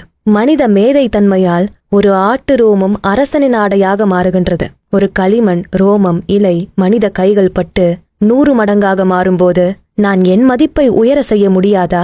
இன்று நான் என் மதிப்பை 100 மடங்கு பெருக்குவேன். நான் ஒரு தானியத்தின் விதையைப் போல 3 எதிர்காலத்தை கொண்டிருக்கிறேன். ஒரு தானியம் பண்டர்களின் உணவாக மாறலாம். அதே தானியம் அரைக்கப்பட்டு ஒரு ரொட்டி துண்டாகவும் மாறலாம். அந்த தானியத்தை சேமித்து வைத்து விதையாக மாற்றி அதிலிருந்து 1000 தானியங்களை விளைவிக்க முடியும். நானும் அந்த தானியத்தைப் போலவே இருக்கிறேன். ஆனால் ஒரு சிறு வித்தியாசம் இருக்கின்றது. உணவாகவோ இல்லை ரொட்டியாகவோ இல்லை 1000 மடங்கு அதிகமான தானியமாகவோ மாறும் தன்மையை நானே முடிவு செய்கிறேன். இன்று நான் என் மதிப்பை 100 மடங்கு பெருக்குவேன். ஒரு விதை முளைக்க அது புதைக்கப்பட வேண்டும். இருட்டிலும் ஒளியே இல்லாத தன்மையிலும் அது இருக்க வேண்டும். அப்போதுதான் அது முளைக்கும். என்னுடைய தோல்விகளும் துக்கங்களும் அவ்வாறே என்னை புதைக்கின்றன. அதிலிருந்து நான் ஒரு தானியமாக முளைத்து வருவேன். சூரிய ஒளியும் மழையும் அந்த விதையின் சக்தியை வெளிக்கொண்டு வருவது போல என்னுடைய கனவுகளை வைத்து நான் தடைகளிலிருந்து வெளிவருவேன். இன்று நான் என் மதிப்பை 100 மடங்கு பெருக்குவேன். என்னுடைய உயரம் என்னை எப்போதும் பிரமிக்க வைக்கிறது. நான் தடுமாறினாலும் எழுவேன். தொடர்ந்து மாறி மாறி விழுந்தும் எழுந்தும் என்னை நிலை நிறுத்துவேன். மற்றவர்கள் களிமண்ணால் வீடு கட்டட்டும், ஆனால் நான் கோட்டையை கட்டுவேன். இன்று நான் என் மதிப்பை 100 மடங்கு பெருக்குவேன். சூரிய ஒளியில் உள்ள வெப்பம் ஒரு விதையை சூடேற்றுவதைப் போல இந்த ஓலையில் உள்ள வார்த்தைகள் எனக்கு வெப்பத்தை அளித்து என் கனவுகளாக மாற்றுமா? நேற்றைய என் செயல்களை இன்று நான் மிஞ்சுவேன். ஒரு மலை ஏற்றத்தில் நேற்றைய என் உயரத்தை இன்று மிஞ்சுவேன். நாளை இன்னும் அதிகமான உயரத்தை ஏற முடியும். மற்றவர்கள் செய்யும் செயலை மிஞ்சுவது என் வேலையில்லை. நான் செய்யும் செயல்களை மிஞ்சுவது மட்டுமே என்னுடைய கடமை. என் பேச்சை இந்த காற்று எடுத்து செல்லட்டும். என் பேச்சிலிருந்து நான் ஒருபோதும் மாறுவதில்லை. என் கனவுகளைக் கண்டு இன்று யார் சிரித்தாலும் சிரிக்கட்டும். ஆனால் அதிலிருந்து எப்போதும் நான் பின்வாங்கப் போவதில்லை. என் வார்த்தைகள் நிறைவேறும் வரை நான் எதையும் மாற்றப் போவதில்லை. இன்று நான் என் மதிப்பை 100 மடங்கு பெருக்குவேன். என்னை தாழ்வாக நினைக்கும் குற்றத்தை செய்ய மாட்டேன். ஒரு தோல்வி செய்ய முடியாத வேலையான வெற்றியை நான் செய்வேன். சந்தையில் என் செயல்திறன் எப்போதும் குறையாது. என்னுடைய இலக்குகளை அடைந்தவுடன் அதில் இன்னும் உயரத்திற்கு செல்வேன். அடுத்த 1 மணி நேரத்தை சென்ற நேரத்தை விட இன்னும் சிறப்பானதாக மாற்றுவேன். என்னுடைய இலக்குகளை இந்த உலகிற்கு கூறுவேன். இன்று நான் என் மதிப்பை 100 மடங்கு பெருக்குவேன். என் சாதனைகளை பற்றி நானே கூற மாட்டேன். இந்த உலகம் என்னை உற்று நோக்கட்டும். அந்த ஞானத்தை நானே வைத்துக் கொள்வேன். ஒரு தானிய விதை முளைத்தால் இன்னும் அதிகமான தானியமாக மாறும். இன்னும் அதிலிருந்து அதிக தானியங்களை உருவாக்க முடியும். ஒரு பெரிய நகரத்திற்கே உணவளிக்க முடியும். இன்று நான் என் மதிப்பை 100 மடங்கு பெருக்குவேன். அது முடிந்தால் மீண்டும் மீண்டும் அதை செய்வேன். இந்த சுருள்களில் உள்ள வார்த்தைகள் என்னுள் நுழையும் வரை நான் அதை செய்து கொண்டே இருப்பேன். இந்த பகுதி உங்களோட திறனை பத்தி சொல்ற ஒரு விதமா இருக்கு. மனிதர்களோட திறனும் திறமையும் அளவிட முடியாத ஒண்ணு. நீங்க உங்க திறன் மேல வச்சிருக்க நம்பிக்கை தான் உங்களை இன்னும் உயரத்துக்கு கொண்டு போகும். இயற்கையின் சக்திக்கு ஒரு சின்ன உதாரணமா தான் இந்த மனித குலம் இருக்கு. மனிதன் முயற்சியால செய்ய முடியாததுன்னு எதுவுமே இல்ல. நீங்க உங்களை அதுக்கு தயார்படுத்திக்க முடிஞ்சா மட்டும் போதும். அடுத்து ஓலை 9. என் இலக்குகள் தூசி. என் கனவுகள் பயனில்லாதவை. என்னுடைய திட்டங்கள் சாத்தியமில்லாத ஒன்று. நான் அதில் எந்த முயற்சியும் செய்யாமல் இருக்கும் வரை நான் இப்போது செயல்படுவேன். எந்த வரைபடமும் சட்டமும் எதையும் பூர்த்தி செய்ய முடியாது. அதில் எடுக்கப்படும் முயற்சிகள் மட்டுமே அதை சாத்தியமாக்கும். என்னுடைய கனவுகளையும் இலக்குகளையும் திட்டங்களையும் எந்த ஒரு சுருளும் செயலாக மாற்றாது. என்னுடைய செயல்களே அதற்கான உணவாக இருக்க முடியும். நான் இப்போது செயல்படுவேன். என்னுடைய தள்ளி போடும் பழக்கம் என் பயத்தால் விளைந்த ஒன்று. நான் இப்போது அதை தெரிந்து கொண்டேன். பயத்தை வெல்ல நான் தொடர்ந்து செயலாற்ற வேண்டும். பயம் என்ற சிங்கத்தை எறும்பாக மாற்றும் ஆற்றல் செயல்களுக்கு உள்ளது. நான் இப்போது செயல்படுவேன். ஒரு மின்மினி பூச்சி அது நிறகில் உள்ள வெளிச்சத்தை அது பறக்கும்போதுதான் அளிக்க முடியும். நானும் ஒரு மின்மினி பூச்சியைப் போல செயல்பட்டு கொண்டே இருப்பேன். சூரிய ஒளியில் கூட என்னுடைய செயல்களின் வெளிச்சத்தை இந்த உலகம் பார்க்கும்படி வைப்பேன். வண்ணத்து பூச்சியைப் போல மற்றவர்கள் மலர்களை நம்பியே இருக்கட்டும். ஆனால் நான் ஒரு மின்மினி பூச்சியாக வலம் வருவேன். என்னுடைய வெளிச்சத்தால் இந்த உலகத்தை அழகாக்குவேன். நான் இப்போது செயல்படுவேன். நாளை என்று ஒன்று இல்லை. இன்றைய பணிகளை நான் நாளைக்கு தள்ளி போட மாட்டேன். என்னுடைய செயல்கள் சந்தோஷத்தை கொடுத்தாலும் சரி, கஷ்டத்தை கொடுத்தாலும் சரி, என் செயல்களை நான் எப்போதும் நிறுத்த மாட்டேன். செயல்படாமல் இருப்பதை விட செயல்பட்டு தோற்பதே மேல். செயல் இல்லாமல் எந்த கனியையும் மரத்திலிருந்து பறிக்க முடியாது. வெற்றியும் அப்படியே. நான் இப்போது செயல்படுவேன். நான் இப்போது செயல்படுவேன். நான் இப்போதே செயல்படுவேன். இந்த வார்த்தைகளை நான் எப்போதும் சொல்லிக்கொண்டே இருப்பேன். ஒவ்வொரு நொடிக்கும் ஒரு முறை நான் இதை தொடர்ந்து கூறிக்கொண்டே இருப்பேன். அது என் பழக்கமாக மாறும் வரை இதை நான் தொடர்ந்து சொல்வேன்.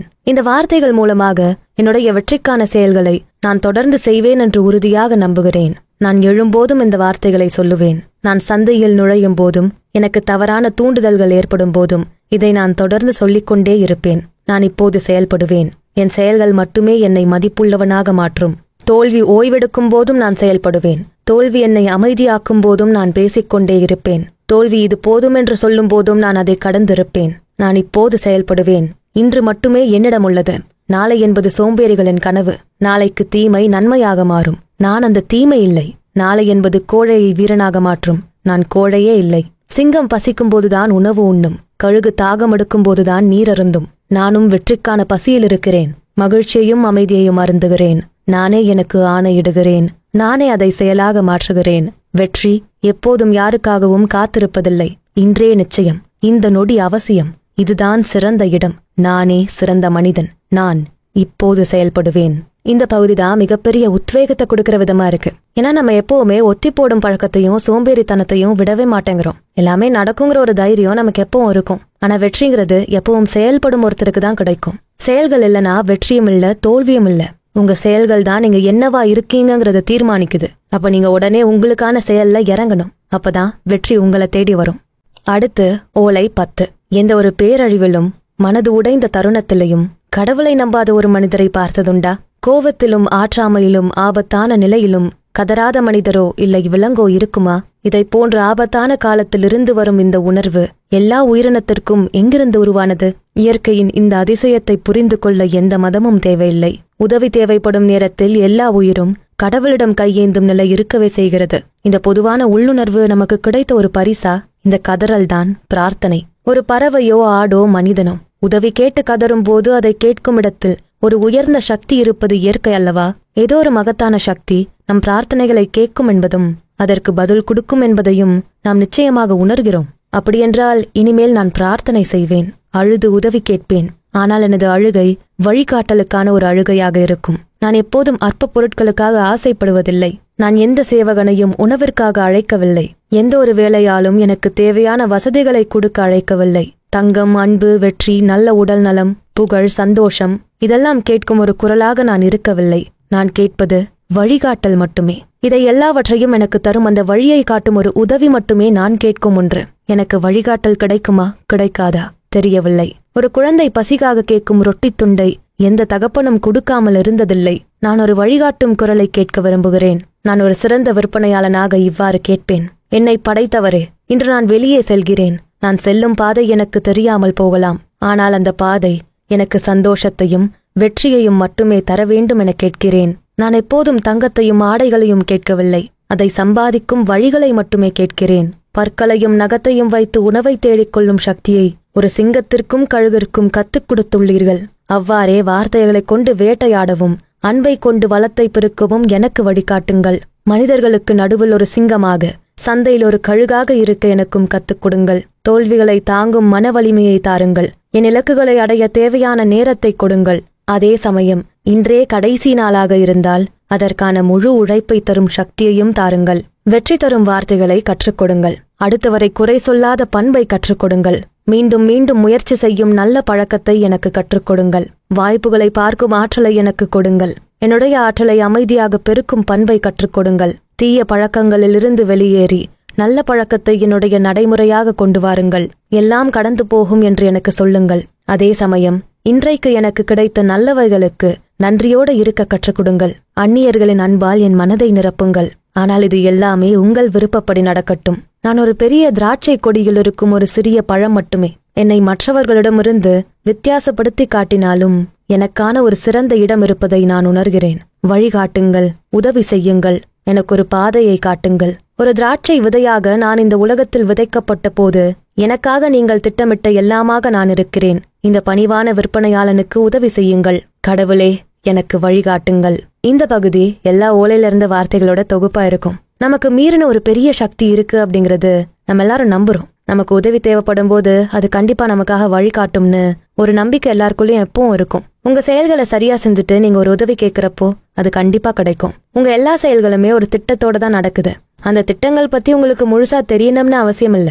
ஒவ்வொரு படியிலும் உங்களுக்கான உதவியும் வழியும் எப்பவும் இருக்கும். அந்த நம்பிக்கை தான் உங்களை வெற்றியை நோக்கி நம்பிக்கையோட நகர வைக்கும். இந்த மொத்த சுருள்கள்ல உள்ள எல்லாத்தையும் நீங்க 30 நாட்கள் தொடர்ந்து பயிற்சி செய்யறப்போ உங்க வாழ்க்கையே மாறும். நீங்க செய்யற எந்த தொழிலும் வெற்றிகரமா இருக்க முடியும். இந்த கதை மூலமா நம்ம வாழ்க்கையை மாத்தும் பல சக்தி மிக்க வார்த்தைகளை ஒரு தொகுப்பா கொடுத்திருக்காங்க. இதை தொடர்ந்து பயிற்சி செய்யற யாருமே அவங்க வாழ்க்கையில சிறப்பான ஒரு மனிதரா இருக்க முடியும். சரி வாங்க, நம்ம இப்போ கதைக்கு திரும்ப போலாமா? ஹஃபீத் என்ன ஆனாரு? அந்த சுருள்களை ஒப்படைக்க அடுத்த நபரை பார்த்தாரா? எராஸ்மஸ் எப்படி இருக்காருன்னு தெரிஞ்சுக்கலாமா? இந்த கதைய எராஸ்மஸ்க்கு சொல்லி கிட்டத்தட்ட 3 வருஷமா தனிமையிலேயே ஹஃபீது காத்துட்டு இருந்தாரு. ஒரு நாள் டமாஸ்கஸ்ல ஒரு மனிதன் தோன்றுனா. அவசரமா ஹஃபீதோட மாளிகைக்கு வந்து எராஸ்மஸ் கிட்ட அவரை பார்த்தே ஆகணும்னு சொல்லி கெஞ்சி கேக்குறாரு. ரொம்ப தயக்கத்துக்கு பின்னாடி எராஸ்மஸ் அந்த நபரை ஹஃபீது கிட்ட கூட்டிட்டு போறாரு. ஹஃபீத பார்த்த அந்த நபர் தான் பேரு சால் என்னும் தன்னோட ஒரு டார்சஸ்னும் சொல்றாரு. பார்க்க ஒரு திருட மாதிரி அழுக்கான உடையில இருந்தாலும் தமைகவும் நல்ல மனிதன்னு சால் ஹஃபீது கிட்ட சொல்லிட்டு சிலர் தன்னை பால்னு கூப்பிடுவாங்கன்னு சொல்றாரு. தன்னோட வரலாற சொல்ற விதமா சால் 4 வருஷத்துக்கு முன்னாடி ஸ்டீஃபன் ஒருத்தர் சிலுவையில அறைய தான் தொண போனதாகவும் அவர் இதுக்கு முன்னாடி சிலுவையில அறையப்பட்ட ஜீசஸ பின்பற்றி வந்த ஒரு நபர்னும் சொல்லுவாரு. இது வரைக்கும் தங்களோட மத வழிபாட்டுக்கு எதிரா இருந்த ஜீசஸோட வழியை பின்பற்றுன்னு எல்லார பத்தின தகவல்களை தர்ற வேலையை செஞ்சுட்டு வந்ததா சொல்லுவாரு. இந்த மாதிரி மனிதர்களை தேடிதான் டமாஸ்கஸ் வந்ததாகவும் அப்போ ஒரு நாள் வானத்திலிருந்து ஒரு குரல், சால், என்ன நீ கஷ்டப்படுத்தின, நீ இந்த டமாஸ்கஸ் நகரத்துக்கு போ, உனக்கு தேவையானது கிடைக்கும் இப்படின்னு கேட்டதா சொல்லுவாரு. அதுக்கு பிறகு நான் ஜீசஸோட வழிகளை பிரசங்கம் செய்ய ஆரம்பிச்சதா சொன்னாரு. திரும்பவும் ஜெருசலம் நகருக்கு போய் அங்கேயும் இதே போல பிரசங்கம் செஞ்சப்போ இதுக்கு முன்னாடி அவங்கள பத்தி தகவல் கொடுத்த அவங்க எல்லாம் இறக்க காரணமா இருந்த என்ன யாருமே நம்பல. அப்ப இன்னும் ஒரு முறை வானத்திலிருந்து அந்த குரல் கேட்டதுன்னு சொன்னப்போ ஹஃபீதும் எராஸ்மஸும் ஆச்சரியத்தின் உச்சிக்கே போனாங்க. இப்ப என்ன சொல்லுது அப்படின்னு ஹஃபீத் கேட்டப்போ, சால், கடவுளின் வார்த்தைகள் இன்னும் மக்களுக்கு தெரியாமலே இருக்கு. நீங்க டமாஸ்கஸ் நகருக்கு போங்க, அங்க இந்த உலகத்தின் சிறந்த விற்பனையாளனை பார்க்கலாம். அவர்கிட்ட போய் இதெல்லாம் சொல்லுங்க, அவர் உங்களுக்கு வழி காட்டுவார்னு சொன்னதா சால் சொன்னாரு. அப்ப முடிவுக்கு வந்த ஹஃபீத் சால் கிட்ட ஜீசஸ் பத்தி எல்லாத்தையும் சொல்லுவாரு. அதுல ஜீசஸ் பிறந்தப்போ அவர் இருந்த குகை மேல ஒரு பெரிய நட்சத்திரம் இருந்ததுல ஆரம்பிச்சு அவர் கடவுளின் மகனாக தூதுவனாக இருந்த எல்லா வரலாறையும் தெளிவா சொன்னாரு. எல்லாத்தையும் பொறுமையா கேட்ட ஹஃபீத் எராஸ்மஸ் கிட்ட அந்த மரப்பெட்டியை ஒப்படைக்க வேண்டிய மனிதரை கண்டுபிடிச்சதா சொல்லி அதை கொண்டு வர உத்தரவு போடுவாரு. இதுக்கு பின்னாடி ஹஃபீதோட புகழும் பெருமையும் அந்த வட்டாரத்துல ரொம்ப பிரபலமாச்சு. ஒரு சாதாரண ஒட்டகம் மேய்க்கும் ஒரு நிலையில இருந்து ஒரு பெரிய விற்பனையாளனா மாறின கதைகளும் அவரோட பெருந்தன்மையும் எல்லாராலையும் புகழப்பட்டது. இப்படி இருந்த ஹஃபீத் ஒரு 14 வருஷம் தனிமையிலும் சுய பிரதிபலிப்பிலும் ரொம்ப சோர்வா தன்னோட இறுதி காலத்தை கழிச்சிட்டு இருந்தாரு. ஒரு நாள் எராஸ்மஸ் கிட்ட நான் எவ்வளோ காலமா இப்படி இருக்கேன்னு கேக்குறப்போ அவரும் நீங்க 14 வருஷமா இந்த தனிமை வாழ்க்கைய வாழறீங்க. அப்போ திடீர்னு ஒரு உணர்வு வந்த மனிதரா ஹஃபீத் இந்த உலகத்துக்கு நான் என்ன செஞ்சேன்னு கேக்குறப்போ எராஸ்மஸ், நீங்க நிறைய செல்வத்தை வாரி வழங்கிட்டீங்க, யாருமே செய்யாத எல்லாத்தையும் நீங்க செஞ்சிட்டீங்கன்னு சொன்னதும் அதை மறுக்கிற ஹஃபீத், இல்ல நான் இன்னும் எதையுமே செய்யல, எனக்கு கிடைச்ச ஞானத்தையும் அனுபவத்தையும் இந்த உலகத்துக்கு நான் பகிரவே இல்ல, அதை செய்யதான் தன்னோட வாழ்நாள் நீடிக்கப்பட்டிருக்குன்னு சொல்லுவாரு. லிவி ரோமோட வரலாறு எழுதுறப்போ அவருக்கு வயசு 75. டிபேரியஸ் அவரோட 80 வயசு வரை ஆட்சி செஞ்சாரு. இவங்களெல்லாம் பாக்குறப்போ 60 வயசானன்னா ஒரு சின்ன குழந்தைதான். இந்த உலகத்துக்கு நான் செய்ய வேண்டியது இன்னும் அதிகம் இருக்கு. ஒரு புது ரத்தம் பாய்ந்த மனிதரா உற்சாகமா எழுந்து நிக்கிற ஹஃபீத பார்த்து எராஸ்மஸ் திடீர்னு, இந்த எண்ணம் உங்களுக்கு எப்படி வந்தது, எங்க இருந்து இந்த உற்சாகம், உங்க உடல்ல ஒரு மாற்றம் இருக்கே, எப்படி வந்ததுன்னு கேக்குறப்போ ஹஃபீத் ஒரு புன்னகையை மட்டுமே பதிலா கொடுத்தாரு. சோ எஸ், இது ஒரு கதையா பார்த்தா கதை இல்ல உங்க வாழ்க்கைய மாத்திர ஒரு தொகுப்பா பாக்குறவங்களுக்கு இது ஒரு பெரிய மாற்றத்தை கொண்டு வரும். இது ஒரு மதம் சார்ந்த விஷயமா பார்க்காம உங்க வாழ்க்கைக்கு தேவைப்படுற எல்லாத்தையும் தர ஒரு பெரிய வழிகாட்டியா நீங்க எடுத்துக்கலாம். இத பயிற்சி செஞ்ச பலர் அவங்க வாழ்க்கையில பல மாற்றங்களை பார்த்திருக்காங்கன்னு பகிர்ந்திருக்காங்க. சோ இந்த புக்கோட ஆத்தர் ஓஜி மாண்டினோ. இவரோட புக் எல்லாம் சுய முன்னேற்றத்தை பத்தியும் ஊக்கம் அளிக்கும் விதமாவும் இருக்கும். இவரோட கருத்துக்களை பயன்படுத்தி பல மக்கள் தங்கள் வாழ்க்கைய மாத்தி இருக்கிறத பார்க்க முடியும். நீங்களும் இந்த புக்ல சொல்லியிருக்க விஷயங்களை புரிஞ்சு அது உங்க வாழ்க்கையில ஒரு பழக்கமா கொண்டு வாங்க. உங்க வாழ்க்கையில நீங்க செய்யற வேலையில வெற்றிகளை மட்டுமே சந்திக்கிற ஒரு நபரா உருவாகுவீங்க. சோ இந்த வீடியோ உங்களுக்கு பிடிச்சிருக்கோன்னு நம்புறேன். இந்த வீடியோக்கு ஒரு லைக்கை போட்டுட்டு உங்க ஃப்ரெண்ட்ஸ் அண்ட் ஃபேமிலிக்கு ஷேர் பண்ணுங்க. நம்ம channels Beyond Ordinary and Body and Soul Tamil ரெண்டுத்துக்கும் சப்ஸ்கிரைப் பண்ணிட்டு பெல் ஐக்கான அழுத்திருங்க. நான் உங்களை அடுத்த வீடியோல பாக்குறேன். நன்றி.